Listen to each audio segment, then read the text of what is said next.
Good afternoon, everyone, and thank you for being here at this regular meeting of the City Council of Fort Walton Beach. If you have an electronic device with you, if you could please make sure that it's muted. And if you will, please join us for an invocation. And please stay standing for the Pledge of Allegiance. Pastor Jonathan Watson with Beachside Church is here. Thank you, Pastor. Let's pray.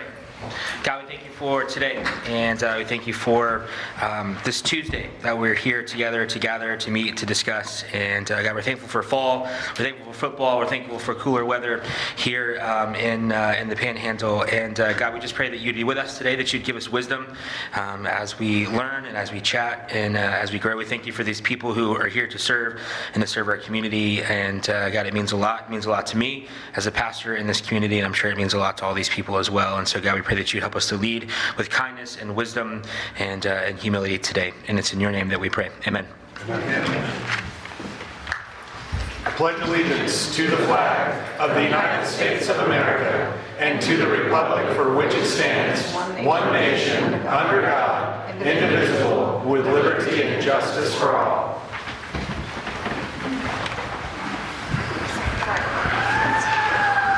Hey, thank you, Pastor, as well for the football shout-out. You got it. That was great. I love to hear that. All right, Council, we need approval of the agenda. So moved. Motion made by Councilman Jeter and seconded by Councilman Merrill to approve tonight's agenda. Any additional comments? No, sir. Council, please vote.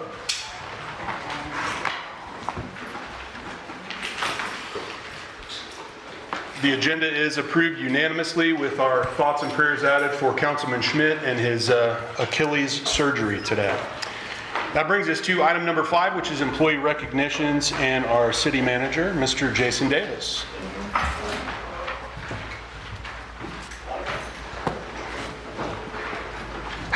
Thank you. All right, the first one up is Maureen Horgan, Police Department Communications Officer, 30 years.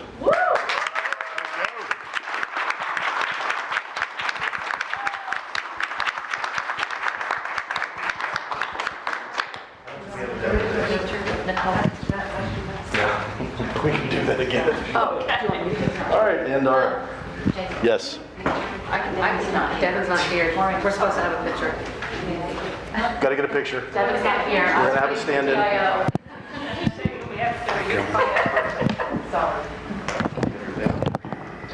Ready? 1, 2, 3. Thank you. Next victim, Kyle Oler, Stormwater and Street Supervisor. Public Works.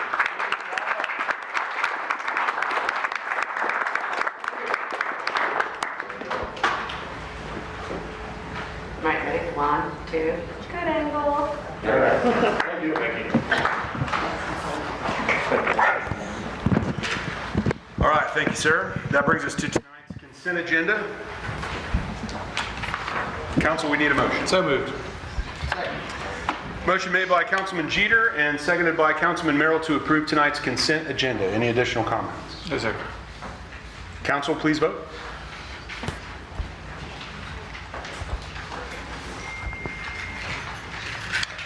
The consent agenda passes unanimously, which brings us to mayor and council comments. We start with Councilman Browning.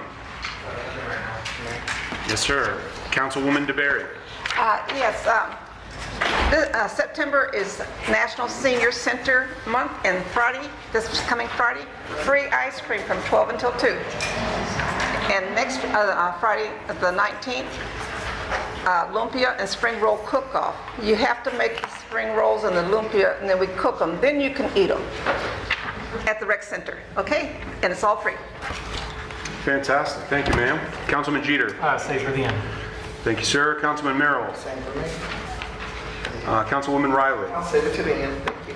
And Councilman Walker, I know you have something you'd like to present. Is that correct? Right, and with me having shared it, and Kim sharing it as part of the agenda package, I know you guys have already seen the development of the property on the Bill of Rights. It was a request that we discuss and direct staff to develop such of a Bill of Rights. As in the afternoon today, I also sent and I'd call it a supplement to this, a guide for homeowners.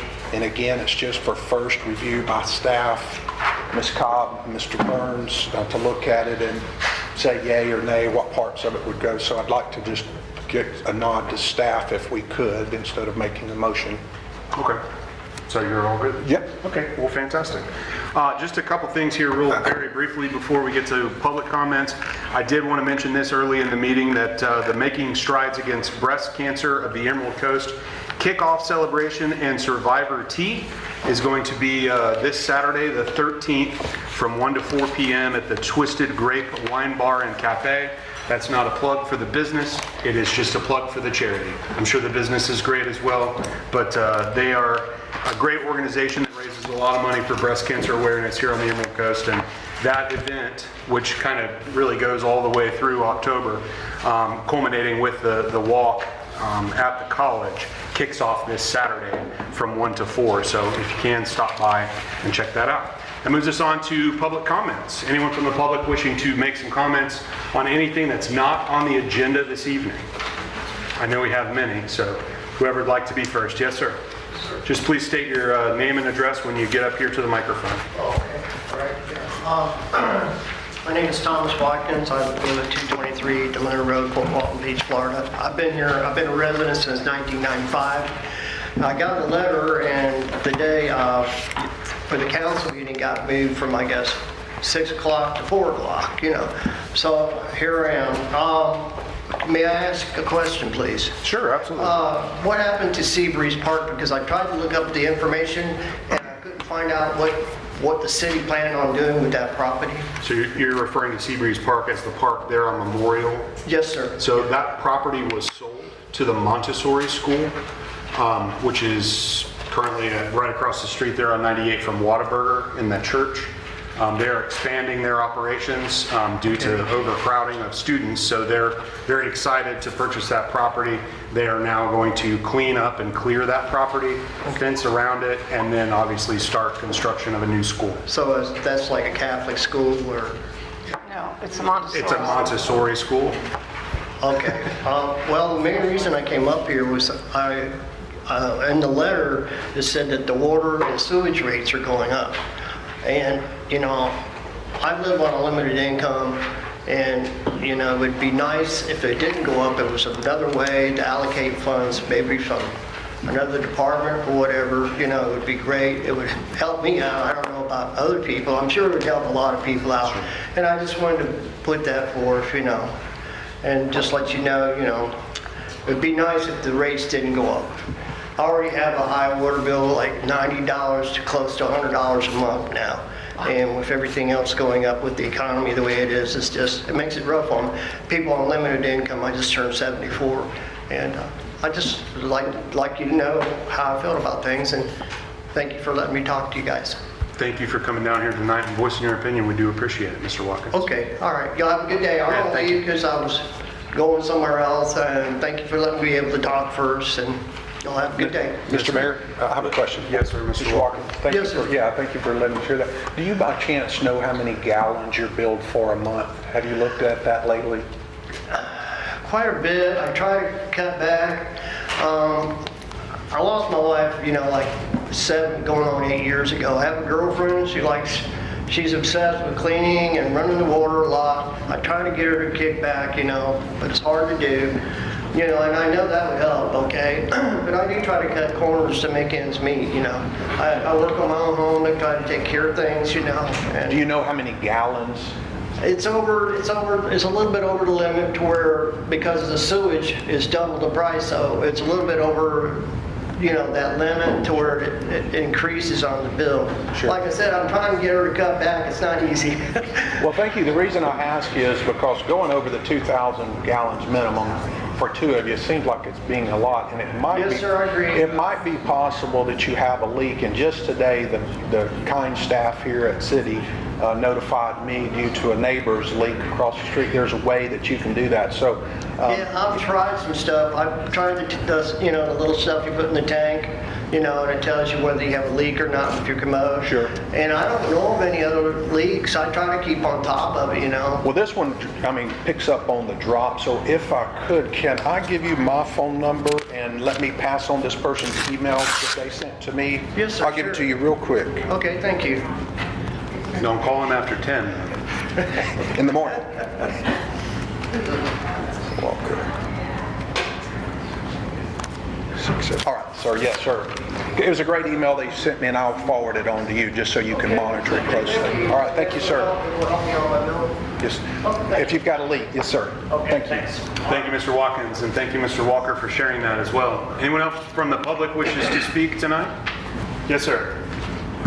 Thank you. Please just tell us your name and your address, please. All right. My name is Walter Franklin Robinson, Jr. I resided at 15 Elm Avenue, Southeast Fort Walton Beach, Florida. I resided there 61 and a half years. That was my primary address. My father came there in 1941. My family bought that in 1931. And that all changed in the month of July to 2025. At the time my house was raided by the authorities. Everyone, including myself, were arrested. While Okaloosa County Jail, while I was there, I had no contact with anyone from the outside because when I was detained, I did not have ID or a phone or nothing. And until Fort Walton Beach Council Seat 1, Jared Jeter, who I never met or spoke to in any capacity ever in my life, never had breathed the same air. During my incarceration, Fort Walton Beach Council Jared Jeter opened an account and that he paid for the purpose of communicating, for the sole purpose of purchasing my primary residence. This is happening while I was under duress and in shock from the raid. 20 some odd them bombs that blow up. Well, I don't know what they call them, but they're very loud and they freak you out. But anyhow,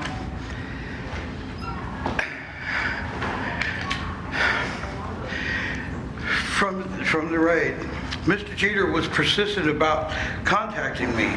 It took about 14 days for me to contact him back. And he told me that my house is condemned with the police tape and no one is allowed back on the property. He said that he wanted to buy the house. So I thought about it. Also, he said if you want to get out of jail, he would bail me out once all the documents and everything that needed to transfer the title. Until that was done completely, I was not getting bailed out. I want to say that I've never met the title company or Mr. Jeter. This is the first time I've ever breathed the same air with the gentleman during my incarceration. I requested to read the documents when a notary public came there 4 times. And she came in there and she said, we don't have time. We got to get this done. We got to get this done. And would not let me read the documents or leave me copies of the documents.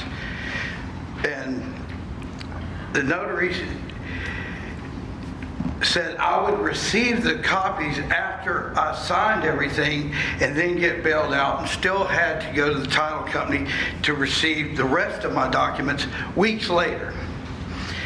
And as soon as I was released, I had some of the documents, so I seeked out a friend of mine who's an authority on these types of situations, and after reviewing the documents, when I realized that how screwed I was due to the unscrupulous business tactics of Mr. Jeter, we immediately sent emails and told them, the title company, Jeter and everything, to stop what they were doing.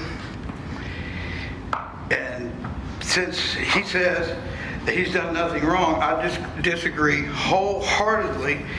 So I've been in contact with local, state, federal, and government agencies. I will not leave this alone. These agencies are investigating and will investigate to the entirety. And I'm not going to stop until my residence is back. I appreciate the fact that y'all let me speak here and put me on record, and thank you, everybody. I love Fort Walton. It's been my family 3 generations. Thank you. Thank you, Mr. Robinson. Anyone else from the public wish to speak tonight? Am I allowed to respond? If you'd like to, yes, sir. But let's not get into any back and forth. You had an opportunity to speak. Let's give you one as well, and then let's move on. There is a proper setting for the back and forth. We have met before. You've sold cars in this town. I've owned 2 properties on that street before in the past. We have had previous discussions.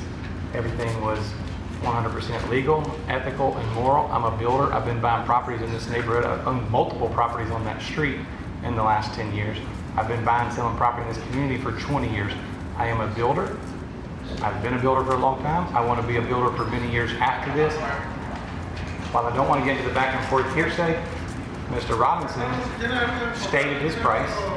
Mr. Robinson asked me to bail him out, and Mr. Robinson told me that he was moving to Alabama, and I was willing to help him do that.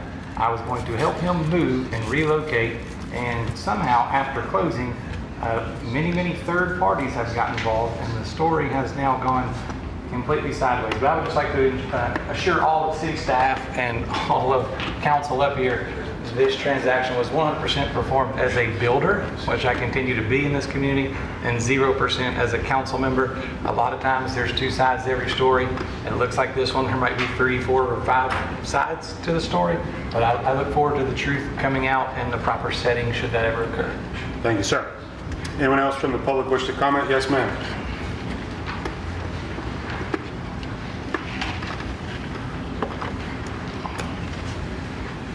Thank you. My name is Terry Moore. I live at 13 Wayne Elm Circle, Southeast, Fort Walton. My question to you is I didn't see on the agenda, and I'm looking for the date for the workshop for the Hollywood Boulevard project that is supposed to take place. I haven't been able to find it on the website, so I was wondering if you guys had any information on that, when the meeting is for that. Yes, ma'am. Anybody on that? Is Daniel here? No. She's asking when there'll be any kind of action to vote on. And then you just start rolling it this week. We don't have a date. together. You don't have a date? Okay. We don't have all the data from the meeting yet. Okay. Yeah, I went to that meeting. Okay. I remember speaking to you at that. Yes. My question to you is, am I allowed to say anything about that pot because it's not on the meeting? Absolutely, if you'd like to. I'm opposed to it. I've been here since 2012. My husband's been in this house since 1959, and on that house. I don't live on the main street, but I don't know who came up with this idea, but it's not a very good one. If you live there, you know what's going on. So you have your trash, you have your garbage men, the postman, the fire trucks, the fire, all of the different organizations that come there, the lawn people, where are they going to park their cars? You can't park on people's lawns. So if you cut us down from 4 lanes to 2 lanes, then there's nothing there. I know they want to make the medium, take the palm trees out and make it for golf carts, which is great. So you're going to have a pathway for people, the different samples that they had, 3 different ways to go with it. And if you put people in the middle of 1 row of traffic going east and 1 going west, and you have your dogs and your people and your golf carts in the middle, somebody's going to get hit. My son last July 4th was riding his 4-wheeler, which he was not supposed to be doing, in the median. And somebody came out the side street, I think it was off Magnolia, and hit him. He did not have his lights on, the guy. He totaled the bike and he hurt my son. But the people that were watching in the fireworks were able to call the police and say, hey, we didn't see the guy because it was dark and he was coming out.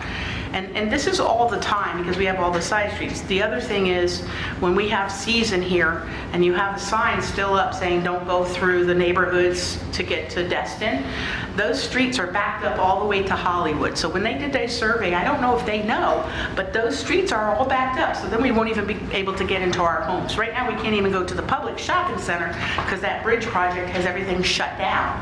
And so you're going to make it even far harder and harder for us to get out of our neighborhoods if you cut it down to 2 lanes.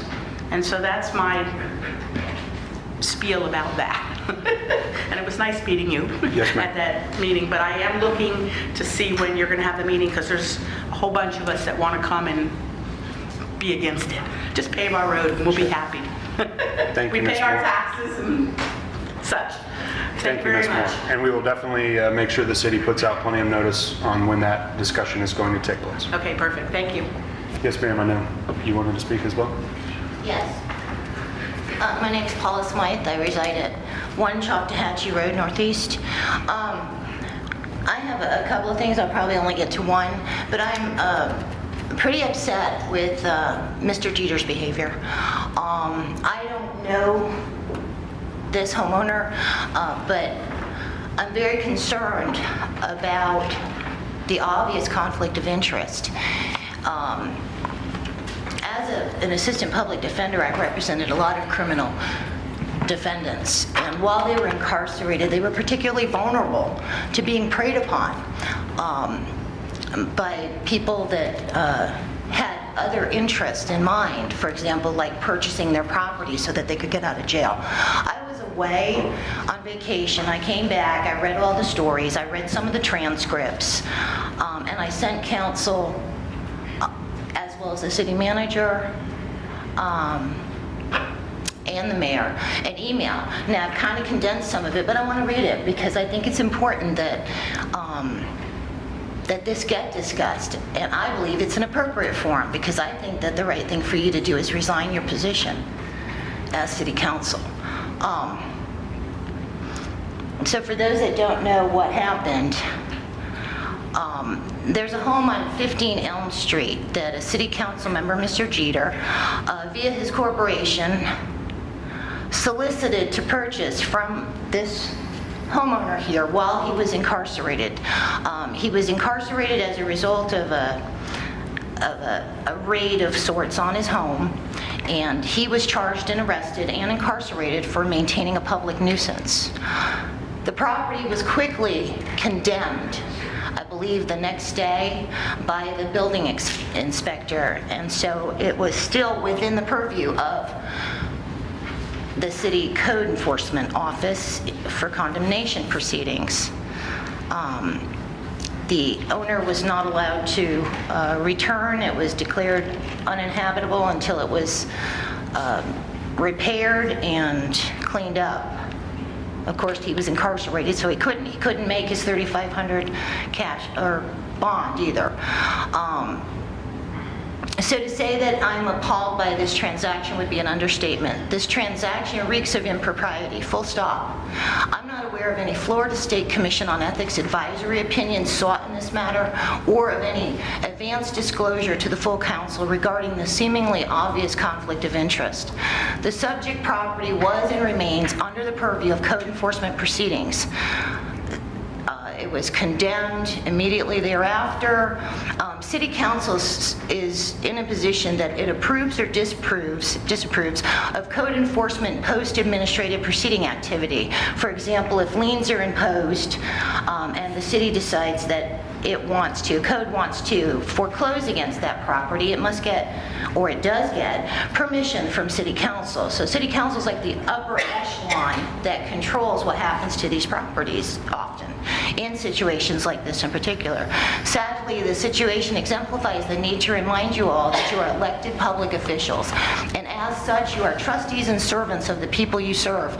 You are entrusted with city property and are legally obligated to manage that property for the benefit of the people. The city property over which you control is not your own. You are subject to every limitation generally imposed by various laws upon trustees.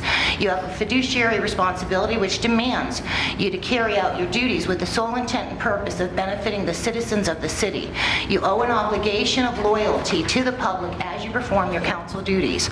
You're required to exercise your discretion and judgment free from the taint of self-interest, bias, and undisclosed conflicts of interest.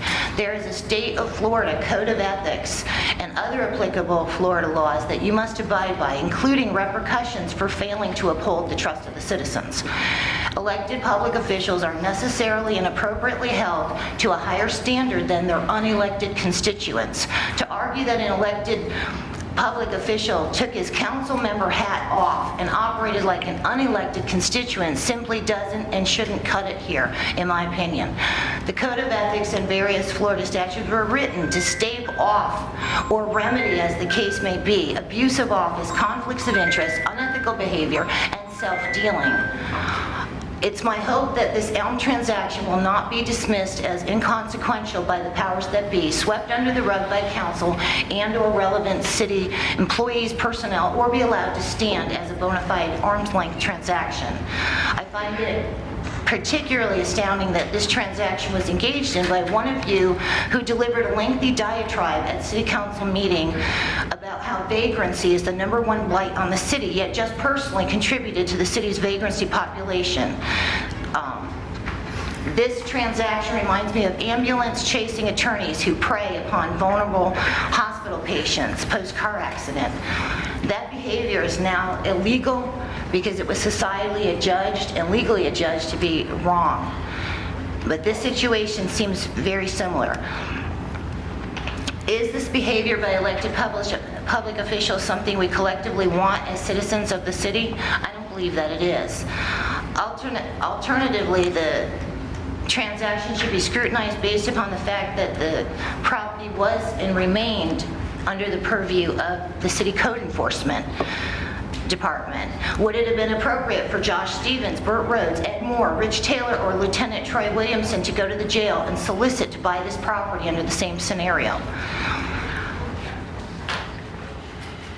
Good people can and do make mistakes. Better people own their mistakes and make appropriate amends and take remedial action. To say that it hasn't cost the city or residents anything belies the reality of a true arm's length transaction by unelected constituents. The preliminary assessed value of the property alone was $91,903, almost $92,000. You paid $65,000 in a neighborhood that has extremely high values. There's not a single comparable at $65,000. And it's well known that assessed values do not equate with fair market value. Fair market value is usually substantially more. Quite frankly, the fact of this transaction being done by a sitting council member is more offensive to me than the existence of a home assessed to be a public nuisance in my neighborhood. And I ask that city advise me what, if anything, is currently being done to remedy this and/or prevent this type of situation from reoccurring, and that would restore the faith of the city council members to residents like myself and the other members of the city that find this behavior particularly offensive. And I do believe that you should resign your seat over this. Thank you. Thank you, Mrs. Smythe. May I quickly respond to this? Yes, sir. I do not intend to resign my seat. Again, this was a builder transaction. This was nothing to do as a city council member. As a builder, I have purchased many lots in that neighborhood, and I have come right there to that podium while properties were under code enforcement violations, and I have worked with the city to remedy properties. As a builder, I have done this many, many times in our community. So my goal is to clean properties up and make our community better. Okay? Secondly, there's been an attempt for title remedy here, and the title company said there is nothing here. There was a willing seller, a willing buyer, a completed transaction, and the check has already been cashed and the funds have already been dispersed. So where all this came about afterwards is just baffling to me. Thirdly, on the value, if that's where we're going to hung and get stuck with, the taxable value of the lot was $67,000. The future could be 91, but that's not approved yet. The taxable value of the lot was $67,000. I paid $65,000, okay? It's four or five thousands of dollars in dumpster fees to clean the property up. There's abandoned cars on the property that cost money, where you have to file abandoned title on the cars. It could $10,000, $15,000 to demolish the property. Does anyone here know what the lot depth is? A lot depth is only 70 feet. Do you know what your R1 setbacks, rear and front, are? 25 and 25. So that leaves you a 20-foot deep house. The average garage is 26 foot deep. So this inflated value of what this lot is, I think we should leave the lot purchases to the builders that know exactly what they're purchasing and what they're getting into and what the costs really truly are going to be. But again, I look forward to this truthfully coming out in the right setting. Thank you, sir. Anyone else from the public wish to comment? You guys going together? Yes, sir. All right, I'm in Hartley. I reside at 220 Flip Avenue. I'm Sean DeWitt, 49 Sellers Place, Fort Walton Beach, Florida. I am the president of Shalimar Little League over in Shalimar. Sean from your recreational department approached us a couple weeks ago discussing possibly getting Little League over here in the city for you guys. I can't give you Little League for your own, unfortunately, but I did make an offer to Sean to absorb your baseball and softball recreational division into Shalimar Little League and utilize both facilities and get a bigger, stronger baseball and softball group together to start going to some of these state tournaments and doing better in these sports.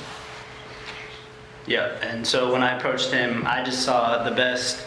With our last baseball season, it was amazing, and we have growth. I know there is a lot of division between Shalimar and Fort Walton, for whatever reason the case may be in the communities. But I feel like we can come together, and for the best of the young players to expand and grow to more competitive play, and hopefully just go places. All right. And I know we did have a meeting with Mr. Davis as well. Details were discussed as much as we could without, obviously talking to you guys. But we did talk a lot of that stuff. So if you have any questions, Ed has some information on myself as far as how this could work. Thank you, sir. Sirs, questions for these two gentlemen? Mr. Berry. Are you looking for a place to practice or play ball, or It'll be for both. We have our own facility in Shalimar. We have 2 new turf fields going in. They're turfing 2 more fields before the spring, and then next year they'll be turfing our final 2 fields.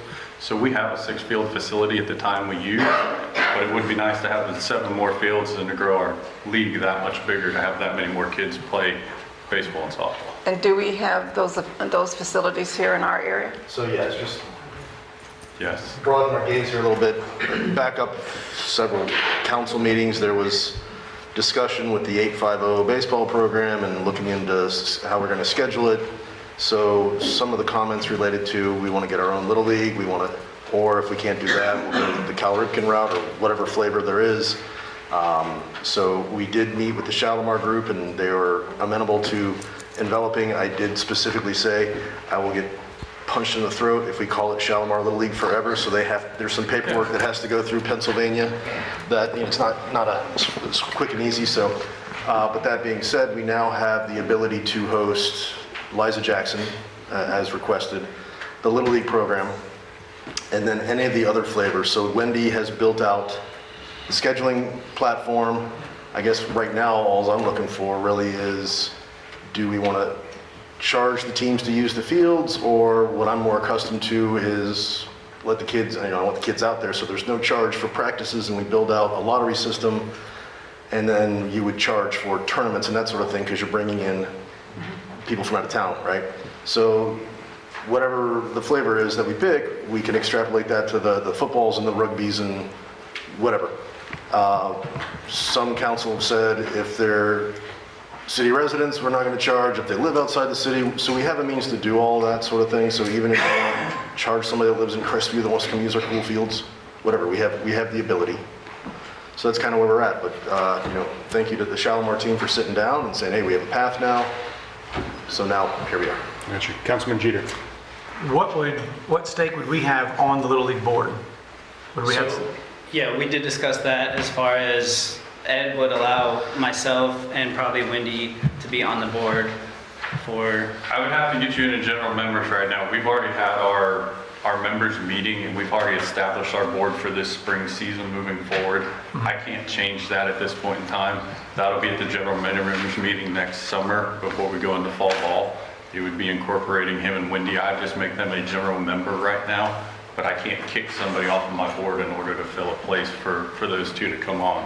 But at the general members meeting next year, I'd love for him and Wendy to actually be full-on board members. It may be more than that, but I'd love to hear all the details. I definitely love growing the sport. I think you may be aware of my brother's involvement over there in Shalimar over the years past. So I love growing youth sports. I love collaborating. I just know we've just in the last year have grown our baseball here and kind of teamed up with Crestview and are trying to build things up. So I'd even take this a little bit bigger, and maybe let's get with Brady up in Crestview, because at one point in time, he was debating on Little League, or maybe Cal Ripken like we were. Let's just make sure we're collaborating as a community as a whole and doing what's best for Absolutely, everybody. yeah. And I talked to Brady before the last season, and I almost did the Cal Ripken, but the timing just wasn't right. But Brady and I definitely had numerous conversations, so I was planning on reaching out to him, and if we can make it grow through the whole county, it would be amazing. So And I just don't want to see us go head over heels for some awesome partnership, and then 3 or 4 years from now, the board vote all of our city members off, and then we're just giving free fields to a Little League board that, and I know they're all I volunteers would too. like there to be some kind of year agreement that's for an extended period, not a 1 or 2 years. I'd like a 5-year agreement with the city. Hey, we're going to make this partnership, but let's do it over a 5-year period to start, and then move on from there. I'd love to see it happen. A lot more details get worked out, but I think it'd be great to see all the details. Yeah, I'm sorry. So you had mentioned Shalimar Little League. How many league field, the turf that you're putting in, 2 turf fields? Is it the space that's there in the center? It's the center of Shalimar. Correct. You've got football fields. The county owns that. There will be no more football fields over there. There will be where the football fields were out there. Right. They're building 2 brand new turf fields. Okay. And then they're turfing the T-ball and softball field next, and then the following fiscal year they'll turf our final 2 fields. The county's doing that. Correct. The county owns that facility. Yes, sir. We rent that from the county. Gotcha. Okay. Thank you. I just have a quick question. Yeah, go ahead. That's right. Sir, I just wanted to ask, you mentioned Brady out of the Crestview area. So futuristically looking, are you all looking at something, maybe like an interlocking agreement within the area's cities? So right Or are you now, just looking the for way a partnership with the city of Fort I'm Washington? looking for a partnership with the city of Fort Walton. I can't go to Crestview because Niceville's in between them. Niceville owns a Little League. Crestview is up there, but Baker would have to give them the Little League franchise, because right now Crestview is in Baker's boundary maps for Little League. So in order for Crestview to have a Little League, Baker would have to give them that. Or Baker would have to absorb Crestview, kind of like I'm trying to do with the city. I can't give them Little League because I'll lose 3/4 of my players that I have right now out of the 570 I already have. Okay. All right, I just wanted to be a little bit more clear and concise. Yeah, For me, there's boundary maps with Little League, so you have to stay within your boundary map. Right now, I'm from just south of Valpy, all the way to 87 to your Brooks Bridge. I was about to jump on the bandwagon, sir. I love interlocking agreements. Just real quick for me as well, we mentioned changing the name Correct. from Shalimar Little League to what? Shalimar Fort Walton Beach Little League. Okay. So just combining the 2 names, not necessarily some kind of generic like Emerald Coast thing or anything? We could look into that. That's something we can discuss in the future, absolutely, whatever we would want the name to be, but I'd really not like to drop Shalimar off of it. Gotcha. It's been there for plenty of time to hold. Sure, understand. You actually took one of my questions, was about the name. But yeah, and that's what I was saying earlier. I don't want to get into this because I know that's some issues we ran into last year with Crestview and having Baker involved. So there's a lot more people that got to come to the table to really get all the details worked out. But I would love to see it happen. But let's just make sure we're including everybody at the table so that we all win. I don't want to leave, our brother Crestview out, who was working with us in years past. And he said he already knew that answer about Baker and all that kind of stuff. You're aware of it. Let's see if we can work out all the details. Mr. Davis? I thought I saw something that Little League is potentially looking at reworking the boundaries of sorts. A couple years from now, they're talking about possibly in 4 years not having boundary maps to where myself wouldn't have to sign a waiver for a kid to go play in Destin, or I wouldn't have to sign a waiver for somebody to go out of my boundary to go play in Niceville. So a lot of moving parts with an end game, but we have a path now. Councilman Walker.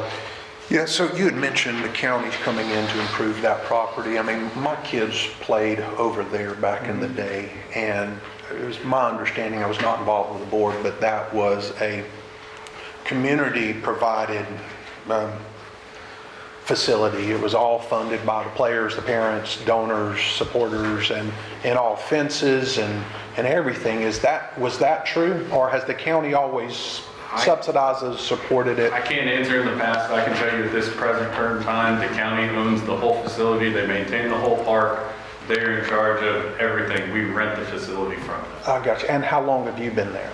I've been there, I played there as a kid growing up, but I've been on the board now for 3 years. Okay, gotcha. Okay, thank I you. just took over presidency this year.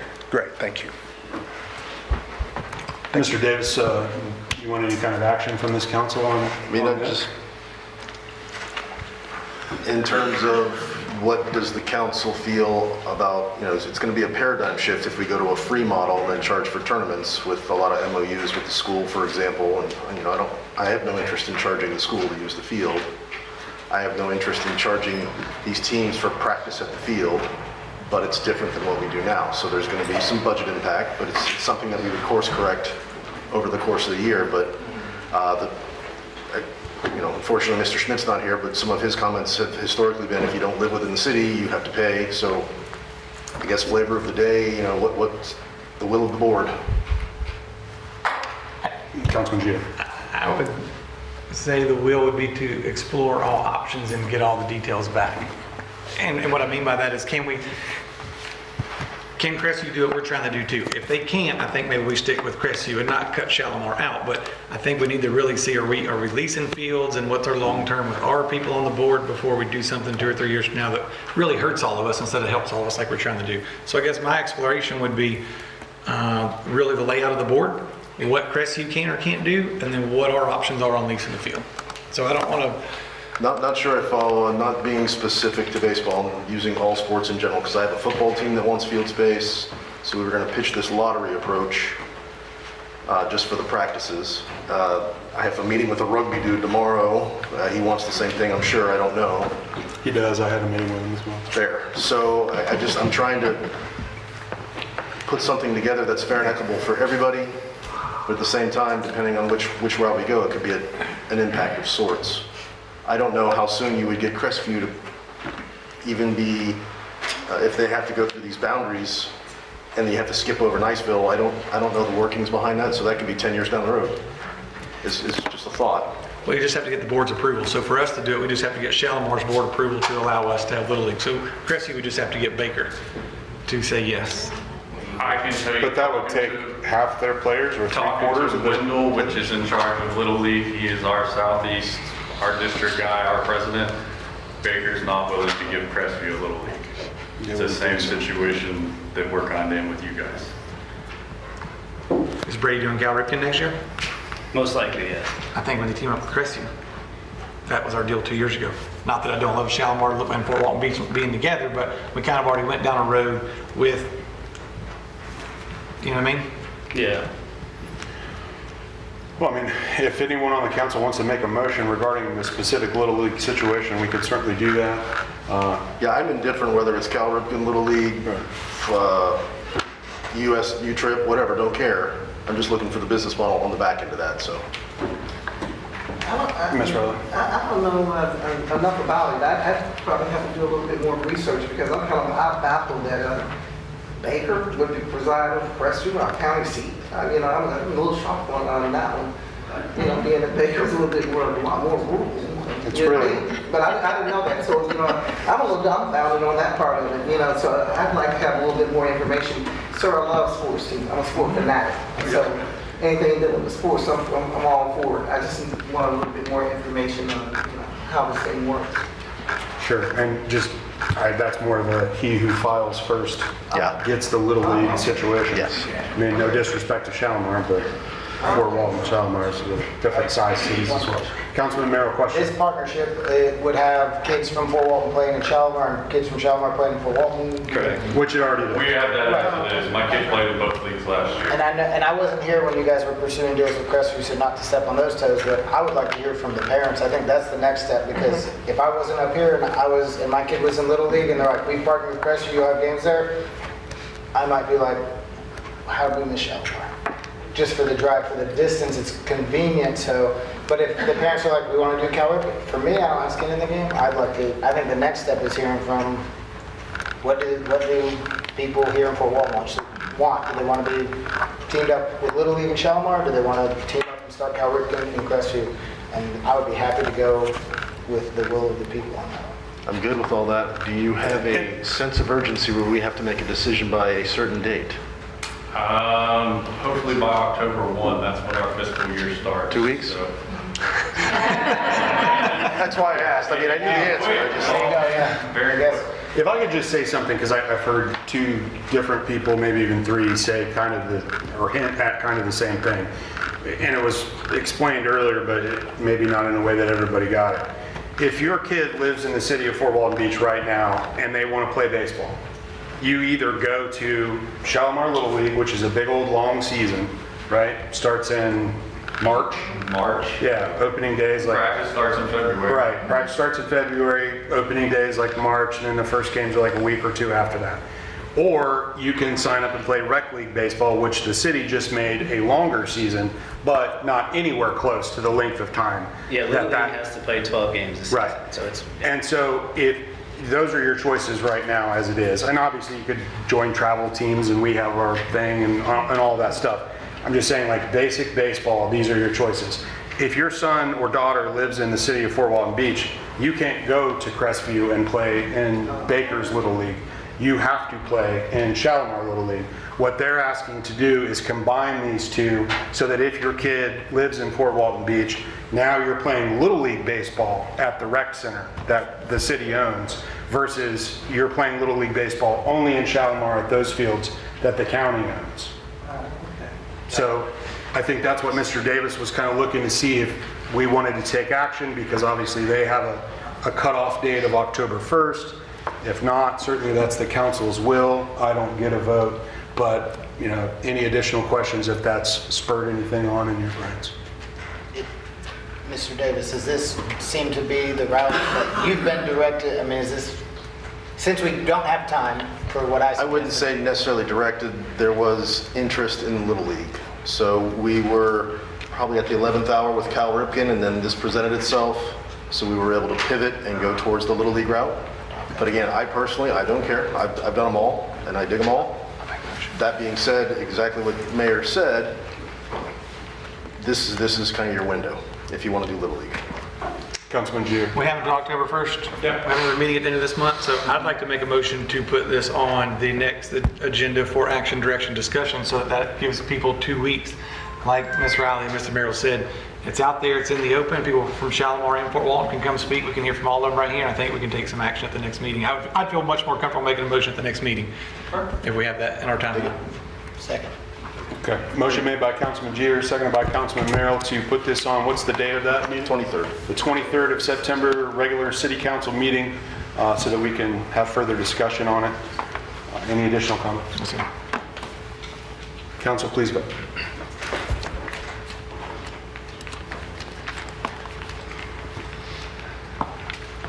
So just to wrap that up, is there anything that you would like staff to present at that meeting in addition to what we've discussed? I mean, I think we've kind of discussed all the innuendo there, but if there's anything specific you'd like them to drill down on.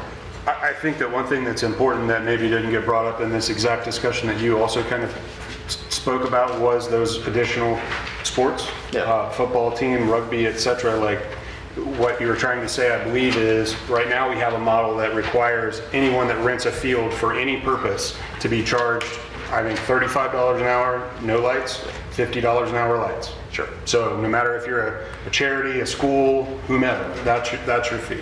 So you're asking, does council want to change that model? Correct. And that would translate to all the sports, and whether it's the pickleballs or whatever. So, right. Yeah. And not even necessarily related to Little League, because obviously that would be a partnership. And sure. Right. Okay, Councilman Jeter, I'm sorry. Yeah, I'd love that data as well, and also would just love the exact, we talked about tonight, but the exact wording on the boundary maps and the lines, because if Crestview gets left out this year, but next year Little League's changing that and Crestview can have it, that would be helpful, however that may play out. So exactly what year are these boundary lines going away, and what year can we all play together? Okay. And then also, just want to bring this up and make sure that it gets at least put on the agenda as an item. Yep.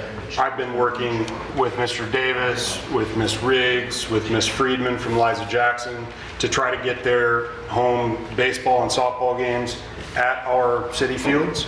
Right now, as it stands, they're paying $50 an hour to have the lights on, $35 an hour. It's a school that doesn't have its own baseball field. It used to be a partnership that we had. It's gotten squeezed out. For Ms. Riggs, for whomever to change that, it has to be an action of council. So if that could also be added in for discussion for council. So and on the back end, high five for Wendy. She's built it all out. Liza has all the field space they need for games and practices, as does the Little League, as does the travel teams, so she's got that all built out. So ready to go. Fantastic. I can go ahead and answer your question now. The boundary map is just a boundary map.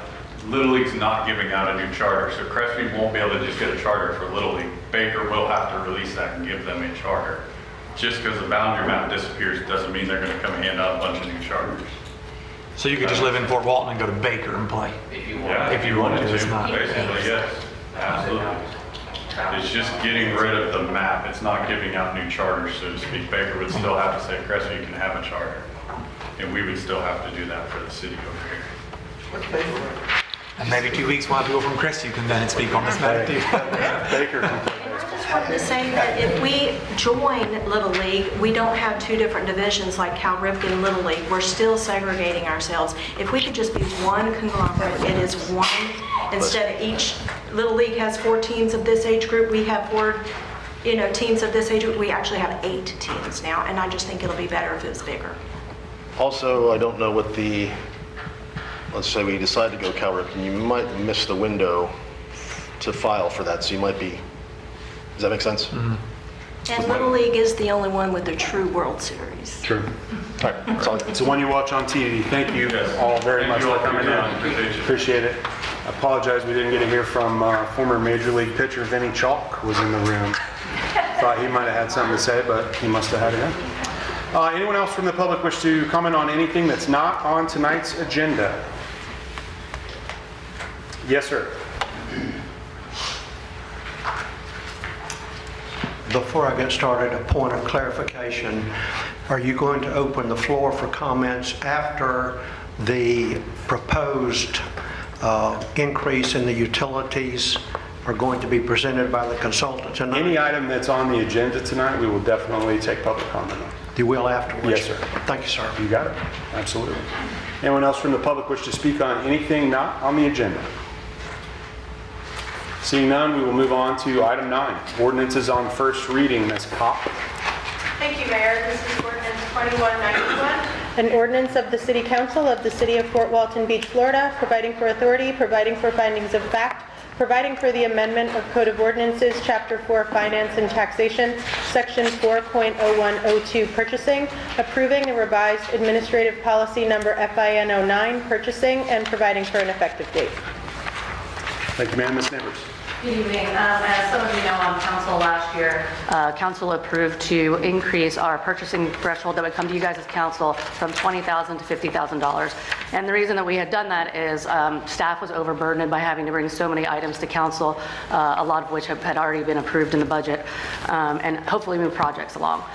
It did decrease a little burden on the staff, but as you guys know, over the past year, projects are still not moving forward very quickly. So this would allow staff to move stuff a little quicker by increasing the threshold from $50,000 to $100,000. So what we are requesting is the thresholds as the following. Anything $100,000 and above would come to you guys at council and be competitively bid. City manager would have approval up to $99,999. I would have approval up to $49,999,000, and then directors would have approval up to $19,999. That's the only change in the purchasing policy, except for on packet page 25, we had to update a little language due to grant requirements that we had to have in there if we apply for a grant with our policy, and that states that violations of breach of ethical standards and or conflict of interest policies as stated in sections 3.2 or 3.3 may result in disciplinary action up to and including termination. And that's the exact language that they wanted us to put in there. So therefore, staff respectfully recommends City Council adoption of Ordinance 2191, amending the Code of Ordinances, Chapter 4, Finance and Taxation, Section 4.01.02, Purchasing, and approving the revised administrative policy number Finance-09, Purchasing, effective October 1st, 2025.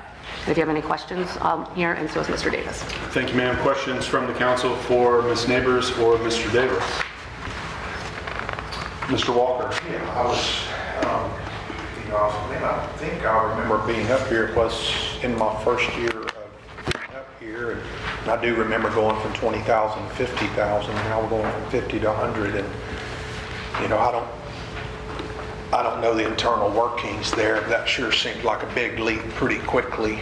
And I'm sorry, it would put more on staff, but I'm going to be opposed to giving such spending limits without council approval. I'll be in opposition to it, so thank you. Thank you, sir. Any other questions for Ms. Neighbors or Mr. Davis? Ms. Riley? I don't have any questions, but honestly, I don't think that's going to make any type of significant difference there. I mean, we have Mr. Davis as a city manager, so his approval is up to what, 99? Right under at that 100,000. And then Right under 100,000. Crestview has a $100,000 limit as well. The county does, and I'm not sure about some others, but we're one of the lower ones. Honestly, I support that. I think just that for some your day-to-day background. ops, that you're running the day-to-day ops. And certain things up to 100,000, I mean, really to do things efficiently and effectively when you're running the day-to-day ops, you should have the right ones, that's what you're there for. For some background, and the reason that we did this, as a department director in South Florida, as a director, I could do 100,000. A Thompson pump is 100 grand by itself. A generator is 100 grand by. So when I started, I kept getting emails saying, hey, you got to go in and improve this stuff because we're waiting on you. And I'm out getting yelled at by citizens all day. So I come back, I'm like, why is this hung up? What is going on? So Nicole ran a report, and it showed where the main cutoffs are. So that's why we've adjusted them, just because it'll move. We're going to buy the stuff anyway. So now it's just moving it more efficiently. The reason it's on now, not as when I first presented this 2 or 3 months ago, 2 or 3 weeks ago in the manager's report that I send you every weekend. It took Juliana, so 25 high fives for her. She had to go through every single contract and see how it implemented. So that's the only reason it took so long to get on this agenda, but it's been ready for weeks. That's all. I totally understand, and me, I like to run stuff effectively and efficiently, and specifically when it comes to the day-to-day ops. And so to be able to do that in a smooth manner where the work will flow, work runs, well, I understand. I understand that it's going to take more than hours to get it done, and if you got to sit and wait for the council to be able to, that's why we trust you to oversee the city staff, and I think it's a good idea. I have no problem with it, but I support that. Thank you, Ms. Riley. I just want to remind everybody, Ms. Riley, Mr. Walker, everyone else on council, just when we start these discussions, we're looking for questions first, and then we're making a motion, and then we're all telling everybody how we feel about it. Mr. Merrill, questions? Just a question. One was kind of the industry standard. You mentioned Crestview has that, the county has that. But this might be a tough question. Individual line items that fall under that in normal everyday cases, I mean, when you look through the budget, are we looking at dozens of cases, hundreds of cases of that happening under the 50 right now? Well, and that's kind of what he was talking about when we were pulling purchase orders. My purchasing manager pulled the report to kind of see, okay, how many purchase orders are falling under the $5,000, because that's what directors are right now. And there were so many that the directors were having to approve at such a small threshold. So that's what took so long in doing the report. So there was many, and that's why we made the adjustments. I physically threw the paper away, but she did run the report that showed where the bulk of the purchasing snags were. So as we adjusted it, it smoothed all that out. And then, that makes sense. Just break it down one more time. I know you said it, I apologize. No, it's okay. You have the city. You want me to? Yeah, I can repeat it one more time. Yeah. The city manager 99. So yeah, council, everything 100,000 and above will go to you guys, and it will be competitively bid. The city manager will have 50,000 to 99,999. I will have 20,000 to 49,999, and directors will be up to, and also my comptroller as well, up to 19,999. Thank you. You're welcome. Other questions for Ms. Neighbors or Mr. Walker? Yeah, so you got a project, you got a bid. You don't know in advance if it's going to be over 100,000, right? If it's a pump, I mean. But we get quotes, 3 quotes. On anything above $5,000, well, up to the 100, but I mean, I'm not the one that facilitates projects, but I think usually the directors know when it's going to be over 100,000, but the directors can speak. So you still get 3 bids? Yeah, we still get quotes, yeah. But we don't have to come to you if it's under 100,000. Mr. Payne, can you shed any more light on that if you want to come up?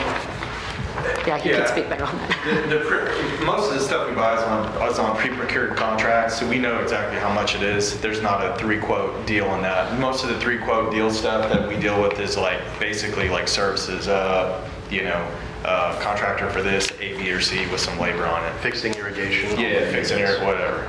But like pump, we heard pump is probably on, I can tell you right now, Sheriff's contract or Sourcewell or one of those ones that has a pre-procured price that we have. So we'll know how much that is prior to, so there's not, any of that. Now, when we have run before where we've gotten labor, maybe one of those quotes is past 100, so you're like, ooh, looks like we're on the top end, you gotta get a bid. That's how we've handled it before. And then, Mr. Davis, you were talking about the 5,000, I believe Ms. Neighbors was as well, the 5,000. Are you saying that the bottleneck was in those, or were the bottlenecks at $47,000? Where was the bottleneck, if you were to guess, put in percentages? Percentages, I don't know, but I would give you like a zigzag line. So we would snag, fix it. So once we ran the data, and then it streamed out, if that makes sense. They should have to rerun the report. They would only be getting snagged based on this. It's waiting on me to come back and sign something. It's waiting on a department head to sign it. So it's just sitting there in queue. I think the biggest night was coming to council, because we have to wait the 2 weeks and we have to come, it's those thresholds that we have to wait.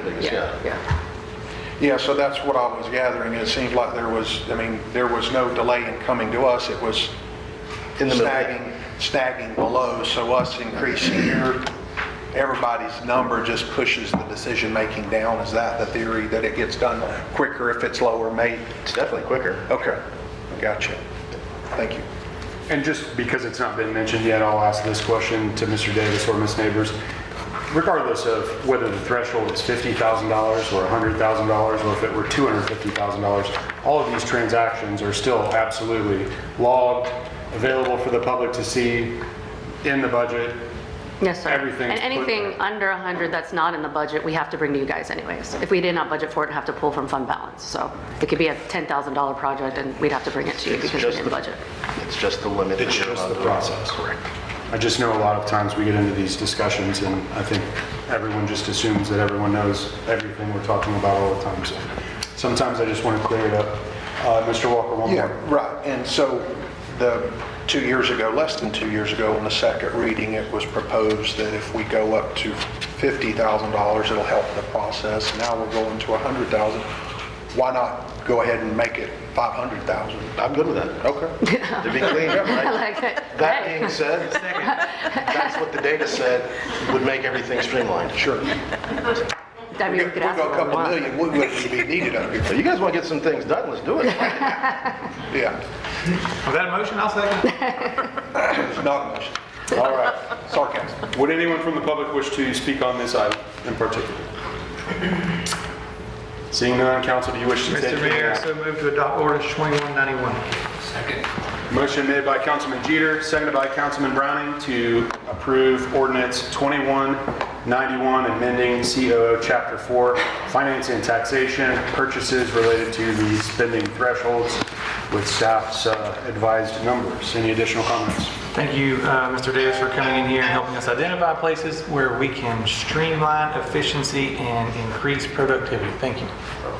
Anyone else? Mr. Browning? No? Council, please vote.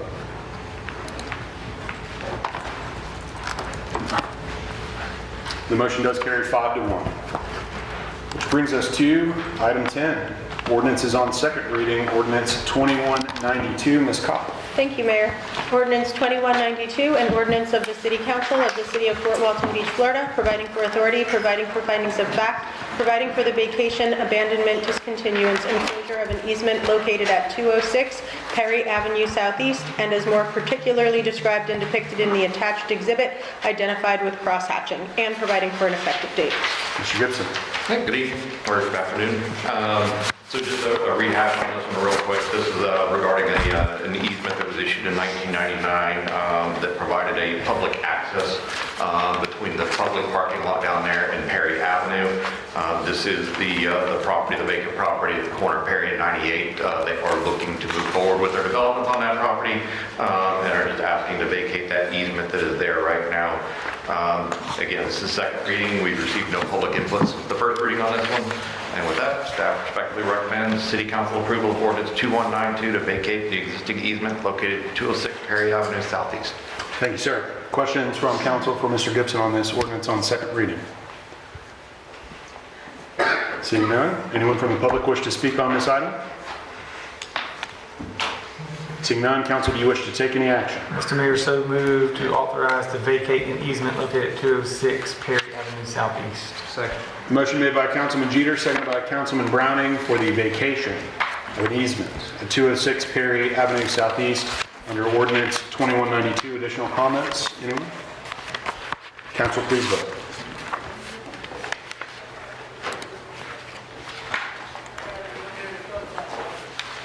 That motion does pass unanimously, which brings us to item 11, the 5-year utility rate study. I believe Mr. Payne will kick off the proceedings.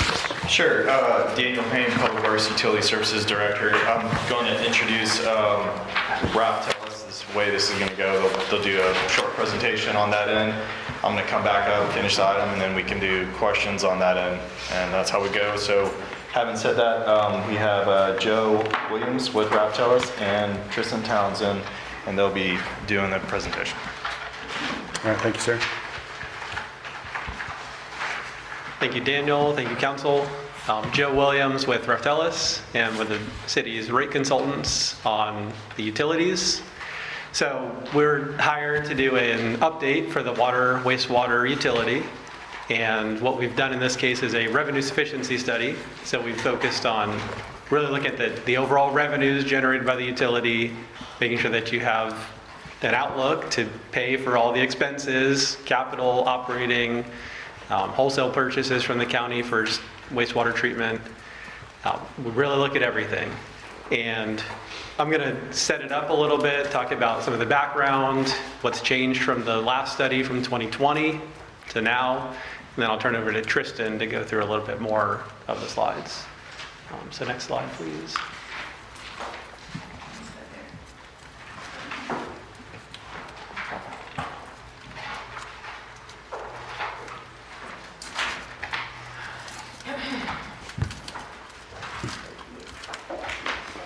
Thank you. Okay. So we'll go a little bit through the overview, and then we'll go into some of the assumptions and look at the forecasts and recommendations. So really, we've done your rate studies for many years, 2014, 2020, and now in 2025. And customer growth over the past 5 years or so has been pretty low. The number of connections and customers is pretty stable over the past several years. We know the nature of the city is largely built out. There's some infill and ongoing things, but it's not significant growth. You do have your water system. You pull water from the ground and you treat it and distribute it. And then after customers use it, they send it back to you. And many years ago, you went into an agreement with the county where you send your wastewater to them ultimately to be treated. You own the transmission system, the lift stations, all the lines in the ground, but you send it to them for treatment. So you have a purchase agreement. And again, the last rate study was in 2020, right around COVID. And really, throughout the entire state and really the nation, a lot has changed for utility providers since COVID. There's been tremendous pressure on the operating costs and salaries that we pay our people, chemicals, just routine maintenance.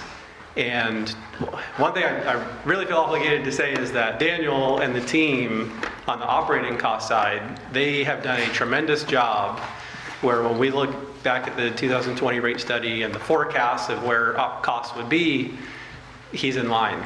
That's honestly very unusual for studies that happened in 2019, 2020, 21, where we're updating now. We're usually seeing 20, 30, 40% operating cost increases.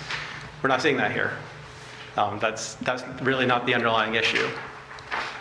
And the other, outside of the operating, is capital improvements. You know, we've talked to Daniel a little bit on some of the underlying costs, but really all across materials, contractor pricing that you get when you go for bids, it's gone up tremendously throughout the industry. So you're doing the same projects, same, you know, lining, improving your lines, and now it's just costing 30, 40% more to do those same projects. That's been a trend throughout the entire industry. That is having an impact to some degree on this study. Historical revenues, you know, this really is something that surprised us a little bit when we came back to look at this, and we've had a lot of discussions with staff and review on this. So the dark blue bar is your actual revenues reported through your ACFR for the water sewer utility. And the green is the forecast from the prior rate study. And you'll see in the blue, you know, starting in 2021, in 2022, you're actually trending higher than the rate study forecast. And we'll show you towards the end of this, your accumulated cash balances. They're strong right now, so that's something that we're working with. But the past couple years, 2023, 2024, you can see that even with rate adjustments, right, 2.5% on water for 2023, 2.5% on water, 4.5% rate increase on wastewater, revenues went down from 2022 to 2023. And then there was another rate increase in 2024, revenues went down again.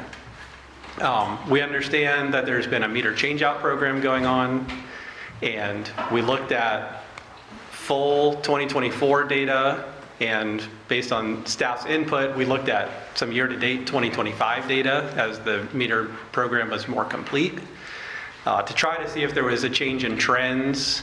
But really the data that we have right now doesn't suggest that the revenues are going to rebound in a significant way, like we were forecasting in the old rate study. So really that's, you know, it's $1 million per year difference that we're looking at going forwards to correct for, because we do have a certain level of need for the utility between the operating budget, the capital program, and we'll talk about the capital program in a little bit more detail, but honestly, it's very managed.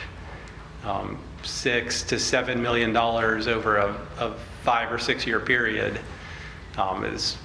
it's almost unheard of. We typically are seeing much higher needs for project costs. So again, Daniel's done a great job with the system. Another large component is your purchasers from the county. And historically, there's been a lot of different time periods and I'll say issues with what we call I&I, inflow and infiltration, right? So what happens is you have your water meters, you read what goes into a customer's house, and you use that reading to bill them for water and wastewater consumption. So we know what we're pulling out of the ground and selling to our customers. And then what we pay to the county, they have a separate meter for where we connect to their system, and we're sending potentially significantly more wastewater to the county than we're selling to our customers. So what happens is there's different parts in the transmission system where either groundwater gets into the lines and then we end up paying for it at the county because they're reading it at their meter. It just seeps into the system. There's been a lot of I&I work that Daniel's team has done, lining the lines, trying to prevent that, working on lift stations, making sure that there's not, you know, when it rains, that there's not water just flowing into lift stations or other means like that. So what I really want to point out is that in 2020, you can see on the dark blue bars and the green line, you know, for 3-4 years there, things were very managed. It was pretty streamlined. So we were under the impression that there was a really good headway made on that I&I issue. And that was the time of the rate study. Then there was a good 3-4 years of good trends. So that's where we're set our forecasting based on that current trend of I&I being more managed. And then you can see going into 21 through 2024, it became variable again. there probably was some more hurricane activity or the like that caused some I&I issues. It's hard to say exactly where the I&I comes from. I know that's otherwise it would be solved long ago. But that is causing some strain on the utility as well, as now we're having higher costs to the county. Sir, can you please put that phone on mute or on silent? Thank you. So go into key assumptions a little bit, and then I'll turn it over to Tristan to go through some of the more detailed items. Again, we have minimal customer growth. We do have a new 213 multifamily unit complex coming online next year, is what we assumed for utility revenues. We have your 2026 budget as our baseline in the model, and we forecast from there. You know, we recognize the city's current ordinances and approach for limiting operating cost increases. So we've worked with staff to try to work that in as much as possible into our assumptions. And again, we have a $6.5 million capital plan, and to minimize the impacts to customers, we did make some adjustments to our funding plan to leverage state revolving loan fund. That's those are loans that the state has a revolving loan fund program at discounted interest rates. So we are looking at using that, leveraging that to help fund some of your capital plan. So that reduces the current cash needs on the utility, spreads it out over these projects that have a longer life. So debt is really good for utilities in a lot of cases. So that is part of our funding plan. And I'm going to turn it over to Tristan now to talk a little bit more about the forecast, and then we'll send it back to Daniel, and then we'll be happy to answer any and all questions. All right, good afternoon. I'm going to walk you guys through the revenue sufficiency forecast. So starting with the capital improvement plan, staff provided us with a CIP for fiscal years 2025 through 2030. That's our forecast period that we modeled. You can see in the table there's a number of water and wastewater projects that were identified, along with their project costs and the funding sources. Like Joe mentioned, we're assuming use of reserves as well as reliance on those SRF loans to fund the capital improvement plan. Over the forecast period, it's about $6.5 million in project costs, and that's about an average of $1.1 million spent on CIP per year. In the prior study, you guys were around $750,000 annual average spend, so a little bit higher now, but that's in line with the kind of industry trends we're seeing post-COVID and these increased capital costs that are affecting utilities. And these projects are really important for you guys to be implementing. There's things that are going to help extend the life of your existing assets, going to be replacing aging lines, some corroded lines, things like that, and rehabilitation of lift stations and pump stations. So going to be a lot of benefits for your customers, and it's going to help you all continue to provide reliable and high quality service to the utility customers. So just want to talk about the debt assumptions for those SRF loans. So there are two projects that we're assuming debt for. Those are going to come on in 2026 and 2028. The project costs are about $1.25 million in 2026 and $1.5 million in 2028. The term for SRF loans is typically 20 years, so that's what we've assumed. We have pretty conservative interest rates for SRF loans in here, 2.5% and 3%, just to be conservative there. And in total, that's going to add an additional approximately $180,000 in additional debt service starting in 2028 and forward for that total amount there. So all of those things kind of lead up to the proposed rate adjustments. So for water, we have 3 years of 7% increases proposed, and then 2 years of 5%. On wastewater, we have 2 years of 7%, and then the last 3 are at 5%. Wastewater looks just a little bit better on that, so we tried to kind of bring that 7 down to 5 sooner on that. And so that's going to result in about a $4 to $5 monthly bill increase for customers who are using 4,000 gallons. And one thing that is kind of important to note here is that we are phasing in the rate increases, looking at kind of everything, your revenue requirements together. We could have increased rates kind of even more earlier on, but it was a priority for staff to make sure that we're working to minimize the impact to customers. So we were phasing these in, and like Joe mentioned before, you guys have pretty healthy cash balances, and because of that, we are able to use those early on in the forecast and phase in the rates. So I'm going to show you 3 slides that look very similar to this. This is going to be your revenue requirements and sufficiency for the water system individually, the wastewater system individually, and then on a combined basis. We just like to look at them on individually just to make sure you guys are kind of recovering things as you should be for each system, but since the enterprise fund is combined, we'll look at that together.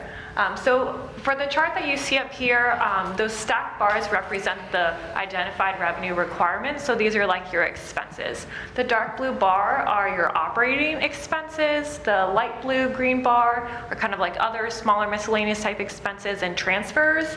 And then the red bar represents the debt service. There are 2 lines that are going across this chart as well. There's a solid black line. Those represent your revenues at existing rates. And then the dashed line represents the revenues at proposed rates. So what's pretty evident here are that your revenues right now at the current rates are not going to be adequate to recover the cost for the revenue requirements. With the proposed rates, you can see early on that they're a little bit below those expenses on the dashed line, and that's kind of showcasing the use of the reserves to make up that revenue shortfall. For water by 2028, we'll kind of be breaking even, and then we'll generate a little bit more. That's going to help maintain the cash balances and provide you a little bit extra in cash for additional capital improvements. So wastewater, similar situation here. Again, the existing rates are not going to be adequate for the revenue requirements here. The proposed rates, we're going to kind of break even 1 year sooner. That's why we kind of went from that 7 to 5 1 year earlier on wastewater. You can see that's happening in 2027 here. And then our dashed line is a little bit above the expenses. And again, that's good. We want to be able to kind of build those cash balances back up, maintain a reasonable balance, and also have a sufficient cash for capital improvements. So this chart here is just those 2 prior slides that you saw combined. Same story again. We're going to want to see that the existing rates, they're not really adequate. The proposed rates are going to get you to cover all of those revenue requirements across the forecast period with a little bit of help from the existing cash balances to phase things in. So this is going to show you a projection of the ending cash balances across the forecast period. So this dark blue bar represents your revenue fund. Those are your unrestricted cash that is kind of being used on a day-to-day O&M, capital maintenance, things like that. The lighter blue bar is your impact fee fund. Impact fees are restricted cash, so they can only be used for expansion or growth-related capital. And then the dashed yellow line represents the kind of minimum target cash balance. It's about 120 days of O&M expenses. So we want to kind of try and stay above that line, which you all are able to do. And like we mentioned previously, we are utilizing these cash balances to help phase in the rates and minimize the impact to customers. So that's why you see the bars starting to kind of trend down early on. But then it does balance out, and it's a little hard to see because of the scale on here, but in the later years, you do kind of slowly build back up a little bit. So with the proposed rates, you're going to be able to level out, maintain reasonable cash balances here, and have a little kind of extra cash available for any emergencies or any kind of additional capital that may arise in the future. And on this slide and the next slide, I'm going to just show you this local comparison for a combined water and sewer bill. This first one here is going to be at 3,000 gallons of consumption. The next slide will be at 4,000 gallons of consumption. So what's shown is a number of different local communities, their water and wastewater combined bill. Fort Walton Beach is going to be identified with those red arrows there. So you can see for the existing rates right now, if somebody was using 3,000 gallons, their combined bill would be about $53.10. With the proposed rates, it'll go up to $56.83. If we look at the local utility average of all these other communities up here, that average bill is about $66.60. So you guys, even with the proposed increases, are going to remain below that local community average. And one thing to note here is that all of these other communities, their bills are based on the existing rates right now. It's highly likely that some of these other communities may also have increases. They have increased operating expenses and needs and have to react in a similar way as you all to the operating environment as well. So it's likely that some of these other places will have rate increases as well. But you guys are on the lower end of kind of this comparison here, so that's pretty good. And at 4,000 gallons, it's a similar situation. You guys, your existing rates, somebody with a 4,000 gallon bill would pay $65.65. Go up about $5 to $70.26, but you're still below the average. That is $75.81. So you're still remaining very competitive with your peers here, even with the proposed increases. And you're right in the middle of the pack. So I'm going to give it over to Joe. He's going to talk to you guys about the final recommendations, and then we'll be able to answer any questions you have. Thank you, Tristan. And pretty straightforward, but we do recommend that you adopt the rate adjustments. We do realize that there's some level of uncertainty on the meter reading with the meter change-out program from the past couple of years. Historically, you haven't done typically a 5-year rate adoption. We understand if there's some concerns on the higher rate adjustments and you wanted to look at something shorter and review the revenues again to come back, or adopt the 5 years and still come back to check it at some point in the next couple years or so, those are options that you have. We like the 5-year adoption. It gives a little bit of certainty where things are going to go. And then, of course, closely monitor those revenues. If they do start to trend back where they were historically, that could result in lower rate adjustments. So that is something to monitor. And I know staff is going to be looking at it every year, like they do for budget and when the ACFR comes. And of course, we're just generally review the financials, make sure you're keeping strong cash balances. Utilities are very asset intensive operations, so there's a lot of underlying costs that goes into utilities. You have millions and millions and millions of dollars in investments on your utility. As Tristan showed, we have $6 to $8 million in the bank at any given point in time against probably hundreds of millions of dollars of assets if we had to replace everything. So there is a lot of risk there on running a utility. You want to make sure you have cash flow and everything in good order, that if something breaks, a lift station, you have funds to go fix it. So I'm going to turn it over to Daniel. I think you wanted a couple of final words and then open up for questions. Final words. Not fun, right? It's something that I think there's a reason that this is done every 5 years through all utilities, right? Passing on costs and keeping the business side running of this thing is something that happens. We see it every day with our utility bills and things like that. Joe and Tristan obviously went into a very detail-oriented speech, but I think for one of the things, I think there's a couple of things that I wanted to cover just real quick. The rate increase this year from 2023-24 to 24-25. What did we do? What was that? Because the existing rate study we said expired on September 30. Well, we passed on 0%. Why did we pass on 0%?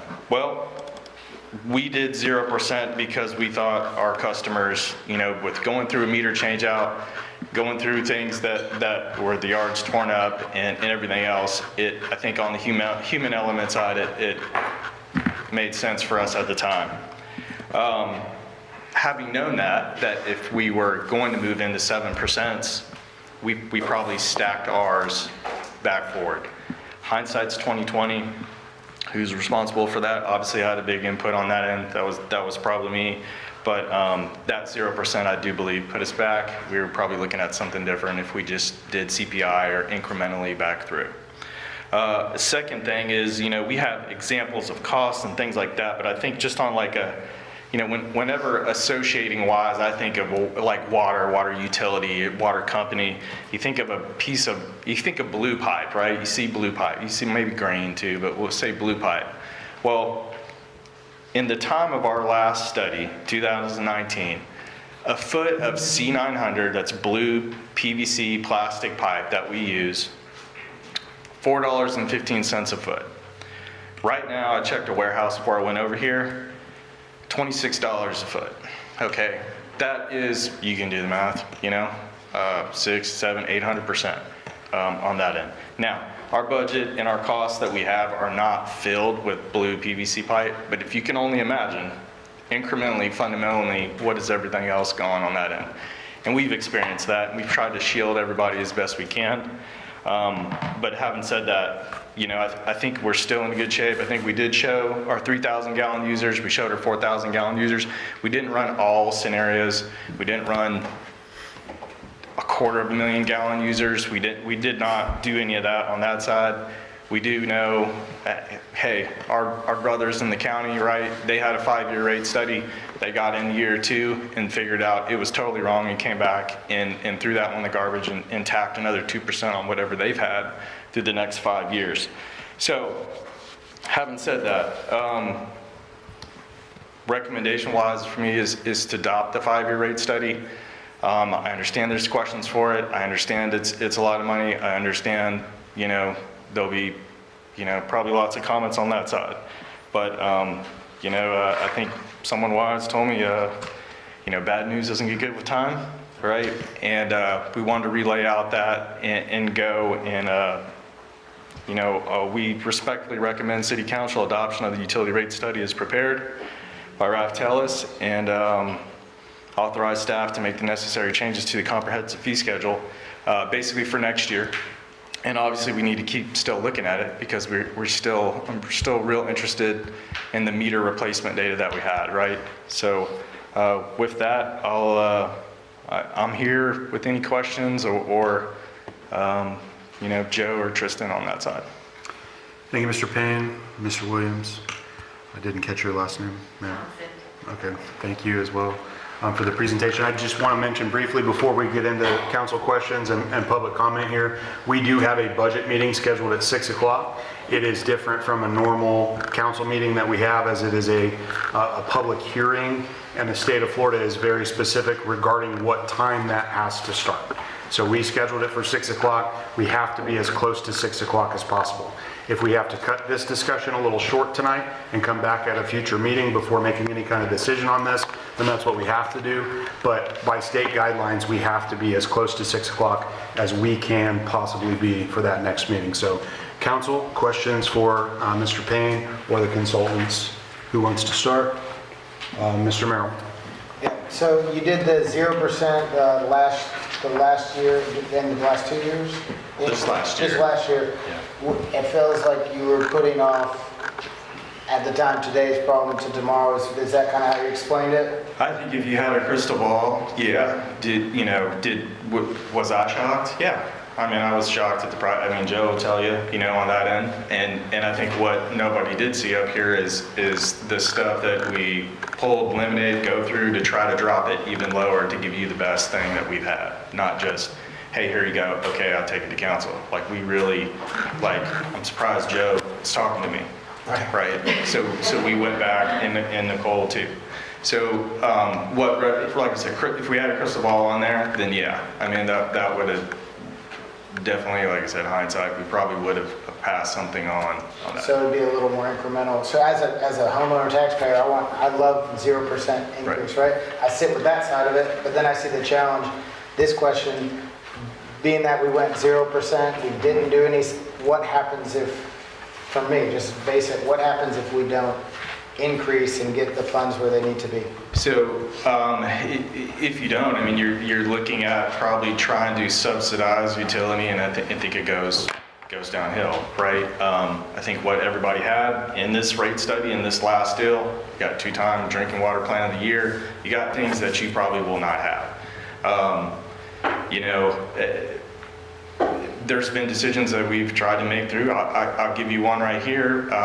You know, we had a certain portion, line locating, per state statute, we got to locate our lines. The opportunity arose to remove an FTE, right? We had the charter amendment thing going, made sense, right? Made sense to us. Remove an FTE, charter amendment compliant. Okay, that burden cost of employee, total $60,000, $70,000. My contract price for locates, $200. So charter amendment 3, boom, good to go. Ratepayer, burden goes to it. Really great decision for that side. Not, you know, other side, you're paying for it. Daniel, different way to look at it too, mathematically, probably have to supplement with ad valorem. Right. And I don't know how you navigate that with your enterprise fund. I don't think you do that. I know we hear about it from maybe one of our neighbors to the west, and I think there's a reason why you see their rates at 86, 90, $100, you know, and that's it. So We start snowballing, we start. Yeah. Okay. Appreciate it. Other questions, Mr. Berry? Excuse my ignorance, thank you for the presentation, but the rate study kept going up and up and up. Why did the rate study keep going up and up and up? And you mentioned 3,000 gallons. We have 2,000 gallons that we have on our water bills. You're using, so I guess that's someplace else that uses the 3,000 minimum. For us, it's 2,000 gallons. If you go beyond that, then it's a lot more. But ours is at 2,000. I rarely, unless I have company, do I go over 2,000 gallons. Over the years, and I've been here since 1970, and over the years I've seen more and more people moving back with mom and dad and grandma and grandpa and all that. Boarding houses, a lot of HUD houses with a lot of senior citizens moving together because they can afford to live in a house rather than on the street. You know, and I can understand this. So please bear with me in my ignorance. Why are we being punished for those of us that are conservative and use less than 2,000 gallons, but be put up in this rate study and increasing? I'll do the first part. So what I think Ms. Councilwoman DeBerry is talking about is the city has a base rate.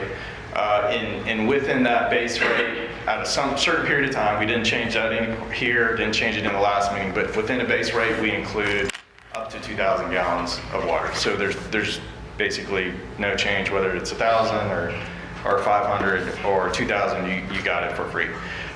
There's a certain readiness to serve amount that people have on the bill, and whether it's gas company, where it's FP&L, you know, you could, like I heard the other day, you have solar panels across your house, but if you have a Gulf Power meter, you are going to pay X, right? So it does say 2,000 gallons in that, but that's really readiness to serve charge, really, on the base rate. Now, in the future, do we get rid of that? If that's a rub, I mean, that's something we didn't look into in this whole study. But we also got to understand is if there is a savings there, where does that go? Does it go to the family of 3? Does it go to the family of 5? It goes somewhere. The inputs are the same. It just gets transitioned to probably another user type rate or something else on that side. It doesn't just go away. Thank you, sir. Anyone else? I'm not finished. Berry, go ahead. There's also discussion that we're short on water from what you mentioned, that we were short on water in this area. It reminds me of California, you know. Not that. Well, hey, I'm a California. I was born and raised in California, and I still have. It's scary. So it's scary. Yeah. So the area is Northwest Florida. We are in a area of concern, right? It's a special area with the water management district, so we're under separate restrictions, but that's stuff we take through on our permitting. That's why our wells are north in the golf course. They're not down the street anymore because of saltwater intrusion. Not to go too down the technical rabbit hole, but that is stuff that it's just part of our job of daily coordination with water management and being in that special use caution area is what it's called. It's all of us, Destin, the water users, the county, us, Marriott, everybody in this coastal zone is in that area. And they question our limits and our withdrawals, for sure. Well, have you talked to the county lately? And This morning? this morning, and what did they say? They got a 5.5%. Like I said, that's where I picked some of that up. So they had their rate study, and in about 2 years through, they had to crumple it up and go back. And so they're looking at 5.5 for the next. So bottom line, again, share with me, are we short of water? We are fully good with what we're pulling out to provide you guys as customers at this point in time. Yeah. Yeah, and is there any concern that we should have that we might not have any water in the near future? I think it's maybe it'll always be a future. I mean, I don't know how far we're going out, a million years, maybe, I don't know. But as of right now, like permitted wise for the next 5-10 years, all that stuff I think is pretty well. At least the city was. So are we thinking of like desalination, reverse osmosis? In the future, not in this rate study or in any part of this. Hopefully we don't ever have to go that route. But also, I don't know what state mandate would come down plant's like later. $200 million. I know. Hey, I'll be dead by then. But I've worked in other countries. Yes. And this is what they're going to have. And these are a lot poorer countries than the good old US of A. That's correct. So, and they don't have the Gulf of America and Atlantic and all that. Mr. Walker. Yeah, I'll be quick. I know there's some people here who want to speak. So, Mr. Williams, is it Mr. Williams? I think my questions will be straight to you, I believe. But you mentioned that the county treats our wastewater and sends it back to us. And then from that, do we purify it for drinking purposes? Is that accurate? No, they treat it and they dispose of it. Treat it and dispose of it. Yeah. Got it. On page 52, for me, it's the big question. Total revenues decreased. I know you guys had estimated the revenue being 11.6, and it actually turned out $11.6 million in 2024, and it was actually 12.3. Why did the total revenues decrease? With rate increases, that's confusing. Right, that's part of what we were trying to understand. Essentially, it comes down to customers were billed less water, less revenues, or we collected less. We didn't see any major issues with non-collected revenues, so the meter readings were lower. There was less bills that went out to customers, so we generated less revenue coming into the utility. And again, there was a meter changeout program, so there could have been some dynamic in there on all those, like if the meters were failing, they tend to read lower rather than higher. So that could be a contributing factor. Is it possible that consumers cut water use based on conserving? That is potential as well. Okay. Yeah, and Daniel, this may be for you. On page 64, I just don't understand it. It may be accurate, or it may be a typo. 64 mentions the county contract, and I guess while I got you up there too, because my first question to him was regarding the county treating our water. Yeah. They charge us a rate. Do we upcharge? Do we mark up that? I mean, if they charge us, do we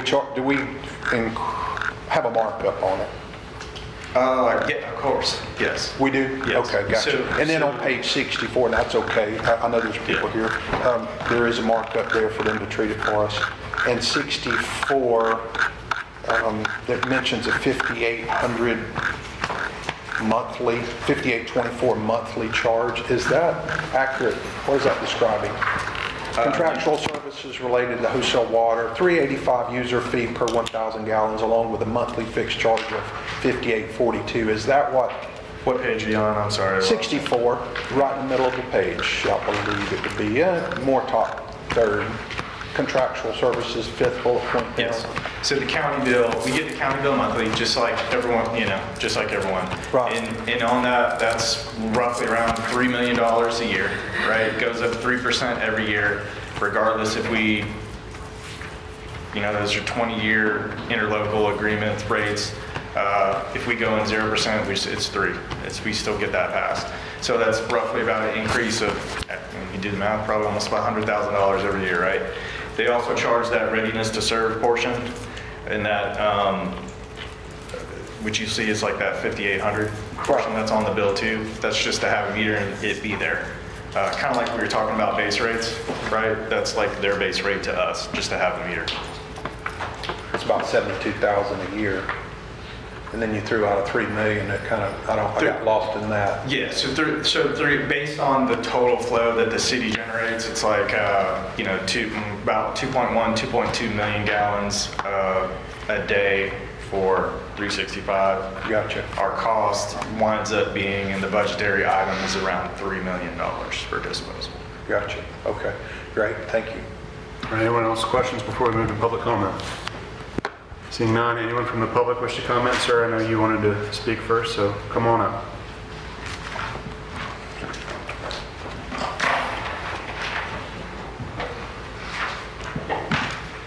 Thank you.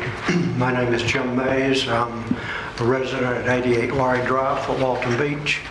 Not only am I a resident, but I'm a property owner of not only my resident, but other properties in the city. I have a high stake in the billing and in the fees and in the charges that the city is passing on to our residents. I've watched the council over the last 10 to 15 years, and I've seen a steady increase in fees and in taxes. And speaking personally, I really feel like we're paying much more than we need to. And I think I'm speaking for the rest of the property owners, especially in the city. My concern is, why is only the property owners footing the bill for the utility expenses when we have a lot more people using those facilities than the property owner? We have renters, we have thousands and thousands of tourists that come into our area, yet we are burdened with paying the high property taxes that we have to pay. We are subsidizing all those users, and that's not fair, people. Just not fair. The city has various sources of revenue that you are collecting right now, presently, without an increase in the utility bills. The primarily one for just the utility department, of course, is the fee that you're currently charging. And I feel like it's really high right now. And I'd like to know why approximately $1.7 million last year was transferred from the utility department to the general fund. If you're short on money for financing these type of increases in equipment that's needed to provide the services to our citizens, then you shouldn't be transferring those funds. It sounds to me like you have plenty of funds right now. So I'd like for you to look into that and give it some thought. Secondly, there are other avenues of raising revenue besides just increasing the fees. Currently, just look at the way our property taxes are structured. There's supposed to be a fee cut or a fee back whenever you increase the percentage of your collections. And if you go up on the valuation of the property, you're automatically receiving a huge increase in income from just that one fact. But we're seeing no decrease in the percentage of the taxes that is being charged to us for the property owners. You also have utility fees that's collected by the other utility owners that are coming back to you. You have sales tax that is coming into you, and of course that's increasing also by the number of tourists and population of property owners in our city. I feel like proper accountability of our funds is needed. I'd like you to honestly search your heart and ask yourself if you are truly representing both parties in what you are doing. Are you representing the city and the employees of the city fairly? And are you representing the residents of our fine city equally? Both of those things need to be taken in consideration, not just one-sided.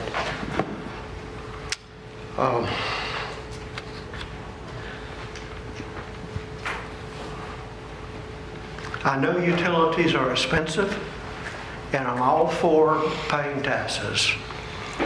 But at the same time, I don't want to be gouged. I want to feel like it's fair and equitable. And I think that's part of the responsibility of the city council to come up with means of properly representing both parties involved in this operation and do it, plan ahead. Look at your 5-year and your 10-year plans. Don't let this be a surprise like this to you. It shouldn't be. Thank you very much. All right, thank you. Kim, how much time do we need to set up for the next meeting? Probably 10 minutes. Is it possible to extend the comments if we restart with a new meeting? I know people have shown up and want to speak about this particular thing tonight. I want to ask them to have to come back to a separate meeting to do that. Is it possible to start the budget meeting and then amend its agenda to allow people to comment on it? You could, or Okay. you could do it that way, or you could let them speak and start the budget meeting a little bit late. We don't, yeah, the budget meeting just had to be after 5:01 p.m. So it's advertised for 6, but that means 6 or later, just not earlier. Okay, I thought we were under the impression that it had to be There was right at concern 6 o'clock. expressed about that. Okay. Well, the concern is if people from the public want to speak at 6, they should have the opportunity, right? But if we're starting later, then they're going to see what's going on. So it's in the discretion of the You're the council. attorney, You can do it legally either way. Okay. I think it's probably better to finish this. Fantastic, I agree. Yes, sir. Yes, sir. I have the deliverables that are just take one touch down. I've got absolutely. Objective case analysis on what I'd like to talk to you guys about. My name's Jimmy Smith. I'm the owner and operator of the laundry room here in Fort Walton Beach on Walter Martin over by the post office. I'm a 4th generation laundry owner. My family's been in the industry since 1957. I'm a 100% disabled veteran. I was in the Air Force for 16 years. So I want to thank all of you guys for your service and hearing our pleas, if you will. And thanks for your time, Mr. Mayor. Thanks for having me, and to all the council members. So we've invested heavily in the city by creating a nice facility for the people of Fort Walton to have a safe environment to go do their laundry. Typically, in the laundry industry, we refer to kind of rundown laundromats as zombie mats. That's something our family takes great pride in providing for our customer. And we're really proud to be here, so I'll start with that. But so what I've handed out to the councilmen and women is an objective study that I've worked on myself because I'm very passionate about my business and I want to be able to provide an affordable solution to my customers and continue to do that for the years to come. And hopefully my son and his son will take over that family business like I have. So the executive summary that the council members have, and I wish I could put it up for all the people here that care enough to be here, but basically the report we did was for high volume users, and we talked about that threshold being 2,000 gallons. So me personally, and as a business owner, I'm looking at my utility bills in a comprehensive manner, and I provide, like, we came up with a budget before we built the laundromat to ensure that we were a profitable organization, obviously. So what I found after I dug into this, and I'll just tell you guys, my water bill in August was $4,294. So I used 226,000 gallons of water. I used 5,500 gallons a day in the month of August, right? So what we did is we took 12 months of data, we came up with an average, that's 165,000 gallons a month. And so what I've provided to the council is a rundown on us compared to our peers. So you're gonna see, and I'm not gonna bore you with all the details, all of you can read, and I respect your time as well as everyone in here, but the long story short, on a month when I used 165,000 gallons, and August, of course, was our busiest month of the year in the past 2 years. We've been open for 3 years now. My bill would be $2,884, which is substantial.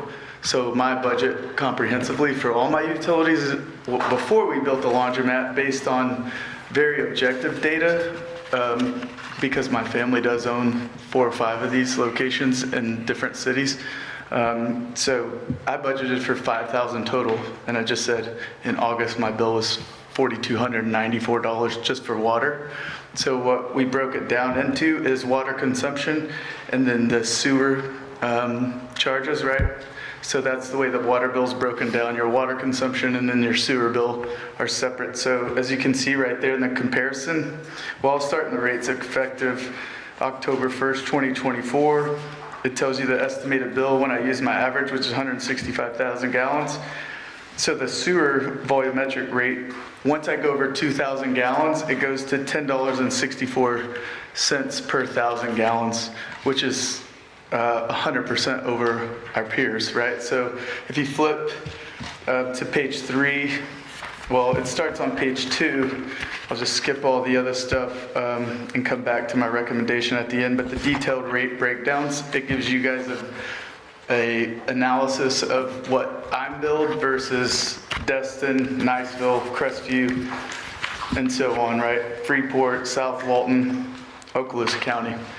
And so you'll see that I'm paying about 4 times what my competitor would be paying, which is about 5 miles away, okay? So like, I can name out those, that's public data, but I've done my research, and long story short, I'm paying about 4 times what my competitors are, mostly because of that sewer consumption rate.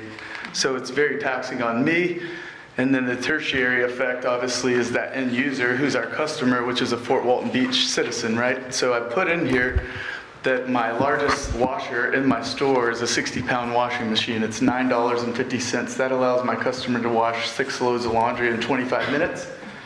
And so if I can't make money because I'm paying a $5,000 water bill, then I'm going to have to raise my prices, and then it's going to make it unaffordable for the consumer. And honestly, if it continues to rise, I'm going to have to really look at relocating outside the city, which is not something we want to do. We're heavily invested. We built this for years to come. So my ask to the council and to these guys, I do appreciate your data, but I would ask that we take very, very close look at the commercial consumption and the small business owner in the community to just help us out and make it fair. And I never like to dump a problem on someone's desk, just something I learned in the military. But, in immediate actions, request a public hearing on commercial sewer rates, propose capping at $7 per 1,000 gallons for high volume users. There's another user that is a Fort Walton Beach customer that they had a leak and they went over 1 million gallons. Right, so over $100,000 for 1 month water bill. My other proposal, and I don't know who owns this or whose responsibility it is, but for those high use users, if I'm using 5,500 gallons a day, I don't have the new hourly tracking meter, right? So if I were you guys and I'm conserving water usage and that's important, if we're running out of water, then I think those users should have gotten the new technology first. So I'd ask that, like, I want one tomorrow. That way I know if I have a leak. The water team here does an outstanding job. We've had nothing but professional conversations, even though I'm like, holy crap, this is a huge bill, but they've done a great job. So appreciate your time. I ask that you guys, any more data, if you have any more questions, I'm happy to answer them, but if you could please look at that for me. And I do want to do more stores to provide the service we provide to the community, and I would love to do them in the city of Fort Walton Beach. Thank you, Mr. Smith. Yes, sir. Appreciate it. Thank you. Yes, sir. Appreciate it. Anyone else from the public wish to speak on this? Going once? Twice? Sold. Council, do you wish to take any action on this item? Is it possible for one more question? Yeah, go ahead. Mr. Payne, hearing what Mr. Jimmy had just said, where should we move forward and make necessary changes to the comprehensive fee schedule? Is that something we can go back and do and run simultaneously here? This is not a dead set, like the county's charging us a 3% increase on wastewater. We're adopting a fee schedule, but we can still alter our fee schedule, should we find out. For future, I would say future years. I'd say probably this year, that would really be it. But for Joe and them can look deeper into that one. Obviously, high-end users, right? Like a laundromat. I mean, I think we're at 250,000 gallons. I mean, they're good customers. We like them, right? At the same point in time, they're heavy users too, right? And we're paying for that wastewater. And we're not just paying disposal. We're paying for it to get pumped. We're paying for it to collect it. We're paying for all the maintenance that goes along too. So there's other costs involved. But I don't necessarily like to be in that range either, so I'd like to get more information on that end. But that's more of not the percentage rate thing. I think we did. That's a whole block billing structure.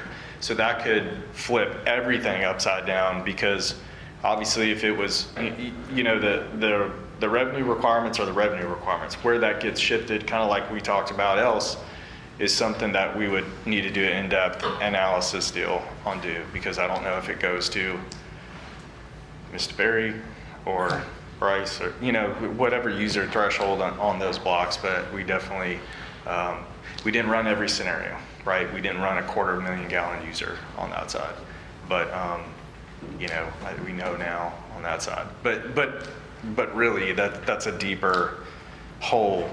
That's not your percentage rate. That's how everything is done type deal. And your whole department is sharp, so I'm sure we'll sharpen our pencil as well. But we'd like to.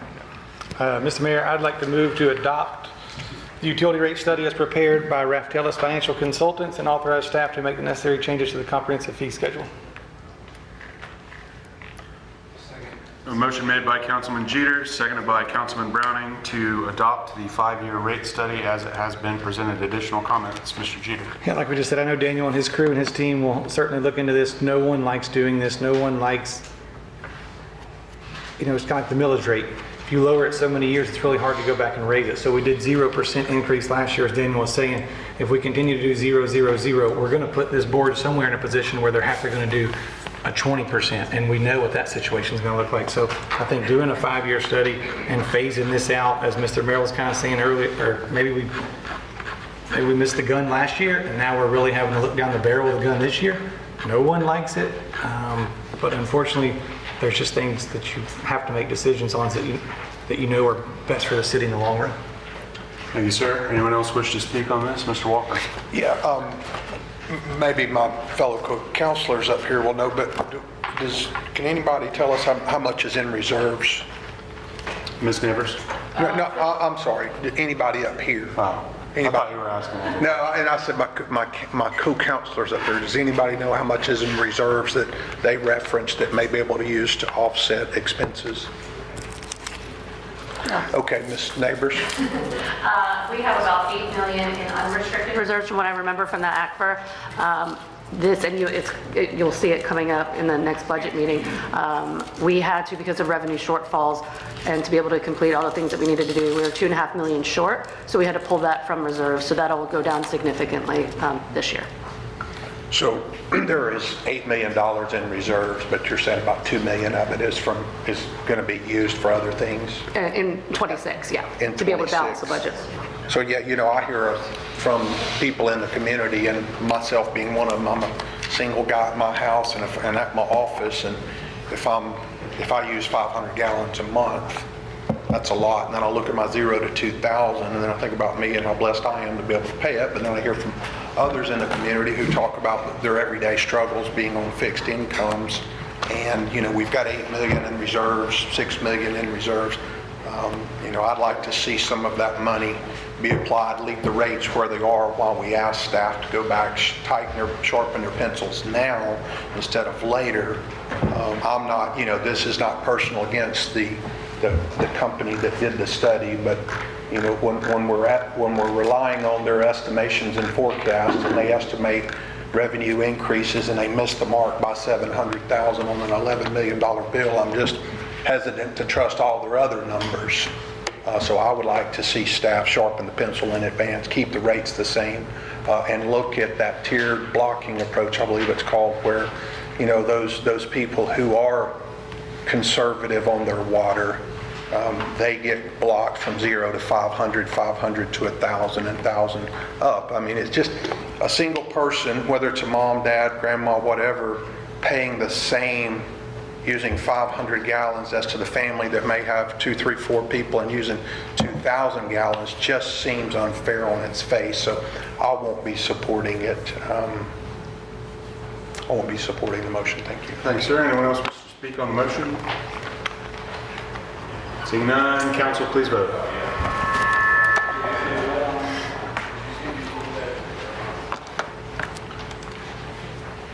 The motion does carry 4-2. All right, that brings us to city manager reports. Mr. Davis. So the first thing I'm going to talk about, maybe a learning curve for me, I did not have to bring union contracts before council down south, but apparently we do here. So there's an executive special meeting set for the 23rd at 3 p.m. just to ratify the fire contracts. So that'll probably take all of 5 minutes, but we had to publicly notice it, so that's done. Updates from last time, met with PAWS people. They have a draft contract from us that Ms. Kopp has blessed, so I'm just waiting on their feedback, so we might have some action there for the next meeting. Met with the owners of the Brook Street lot yesterday. I think we have a path, but I'm hearing maybe not, so I'm going to keep plugging away at it, but I'll have that at the next CRA meeting. The Presidio, the engineer for that project basically told me, no, go away. We're not going to do anything with your power lines because they're going to do something with part of their project. And I've let them people at the Presidio know that. Golf clap for, see what I did there, Jacob. 82 memberships they've sold since Friday, so cool there. And the landing is moving along fairly smoothly now that Daniel's been involved every day, every week, sorry. And we will be meeting with them tomorrow because the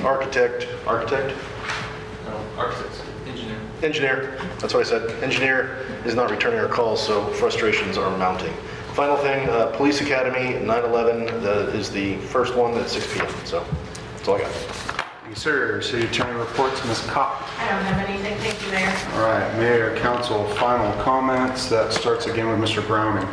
Nothing tonight, Mayor. Mr. Berry. I have a question. You said Police Academy. Is that the Citizens Academy? The police have their own? Well, that's what I went to earlier this year. I don't know what you're talking about, but the police have their own academy, and then there's a Citizens Academy that... Well, that's what I thought. This was supposed to be the Citizens Academy coming up. Again, there's two. Police have their own, and the city is sponsoring one as well. Two completely different animals. Where's Chief Bache? We had the Police Academy, all 11 weeks of it earlier this year, along with ride-alongs and all that other stuff. Okay. So the Citizens Academy was new, and I was going to sign up for it, but then, I don't know. Citizens Academy starts in October. It's a totally different animal. It's a totally different animal? Yep. It's 5 weeks. 5 weeks, on Correct. Wednesday nights, huh? Correct. Okay. 2 different flavors for you to Okay. enjoy. Well, I'm going to find out. You good, ma'am? Yes. Okay. Councilman Jeter? No, sir. Councilman Merrill? We were on the parks earlier, and I think we were going to put some stuff together. I'd like to throw in 2 things. You guys might have heard this from Mr. Leibovitz, but I went and checked out the Bucks. I love what they've got going on. I know you're already working on that, Mr. Davis, but we talked about it would take action to change the pricing. One thing we should look at is the bulk rates. If they're just getting fields for time, something I'd like to look at is offering a bulk rate if they're after so many. And then pointed out, and I didn't really realize this, I lived here my whole life just about, and there's no public football fields. We have baseball fields, we have soccer fields, so I would just like it brought up, can we look into it? Can we look at what it would take? I know that you can play soccer on a football field. I know the city's starting to do flag football. I know we've got the Bucks, so it's something I think, I really like what they've done there. The proof of concept is there, the success is there, so if we can find any way to help that and look into it as a city.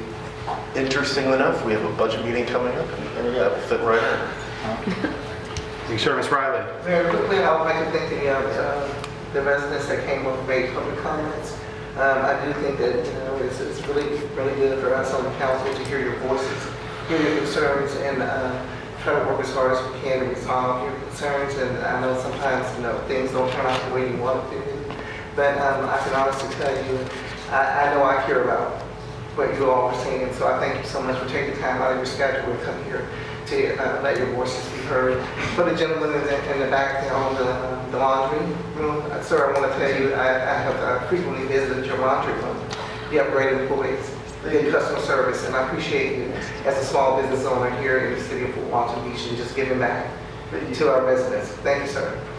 Thank you, Ms. Riley. Mr. Walker? Just real quick, the concerts at the Landing were great. They kicked off last Friday, and obviously for the next few weeks they'll be going on. So I look forward to those, and hopefully the weather will be just as good. Also wanted to thank Mr. Gibson over in the code compliance. I questioned, wanted to know some information about funds available for code violation grant programs. He provided me great information. I'll be getting these. Maybe these will even be a part of the homeowner's Bill of Rights, but currently we have 61, which was impressive to me. We have 61,000 available for these types of grants that go for code violation repairs and remedies. So thank you, Mr. Gibson. Thank you. Thank you, sir. Just very briefly, for those who just walked in, our name is Tanner, Mr. Smith, and others. We will be taking a brief recess here for 10 minutes to reset the computers before we have our 6 p.m. Budget hearing. I just want to briefly mention these things because I'm not going to do it at the next meeting. Thank you very much to all the city employees and everyone that was involved in the Dragon Boat race. We lost the mayor's for the first time ever. We finished second. The blame falls solely on me. That was 100% my fault. Worst mayor we've ever had in regard to Dragon Boat racing. Secondly, big thanks to the Chamber and everyone that came out to the inaugural Mayor's Gala that the Chamber put together. It was a long day doing Dragon Boat racing from 7 in the morning, 7:30 in the morning to 2 or 3, whatever that was, and then the thing from 5:30 to God knows how long. I know Mr. Davis couldn't stomach it anymore and eventually went home. I would have done the same if they would have not asked me to say words. But it was a great event. It absolutely was a great event. And then also, happy birthday this Friday to Roberta Burpee. She is celebrating 100 years on this earth. This coming Friday, the 12th day of September. She was born in 1925. So I went over there today to her birthday party and helped her celebrate. I did hear our Mayor Emeritus, our previous Mayor, Mr. Reinierson, mention during his comments at the Mayor's Gala that he had gotten to be a part of 11 100-year-old birthday celebrations, which is incredible. Over 8 years, I'm already at 2 in 5 months. Tracking. I'm coming for you. We'll take a brief recess and we'll be back in about 10 minutes. Thank you.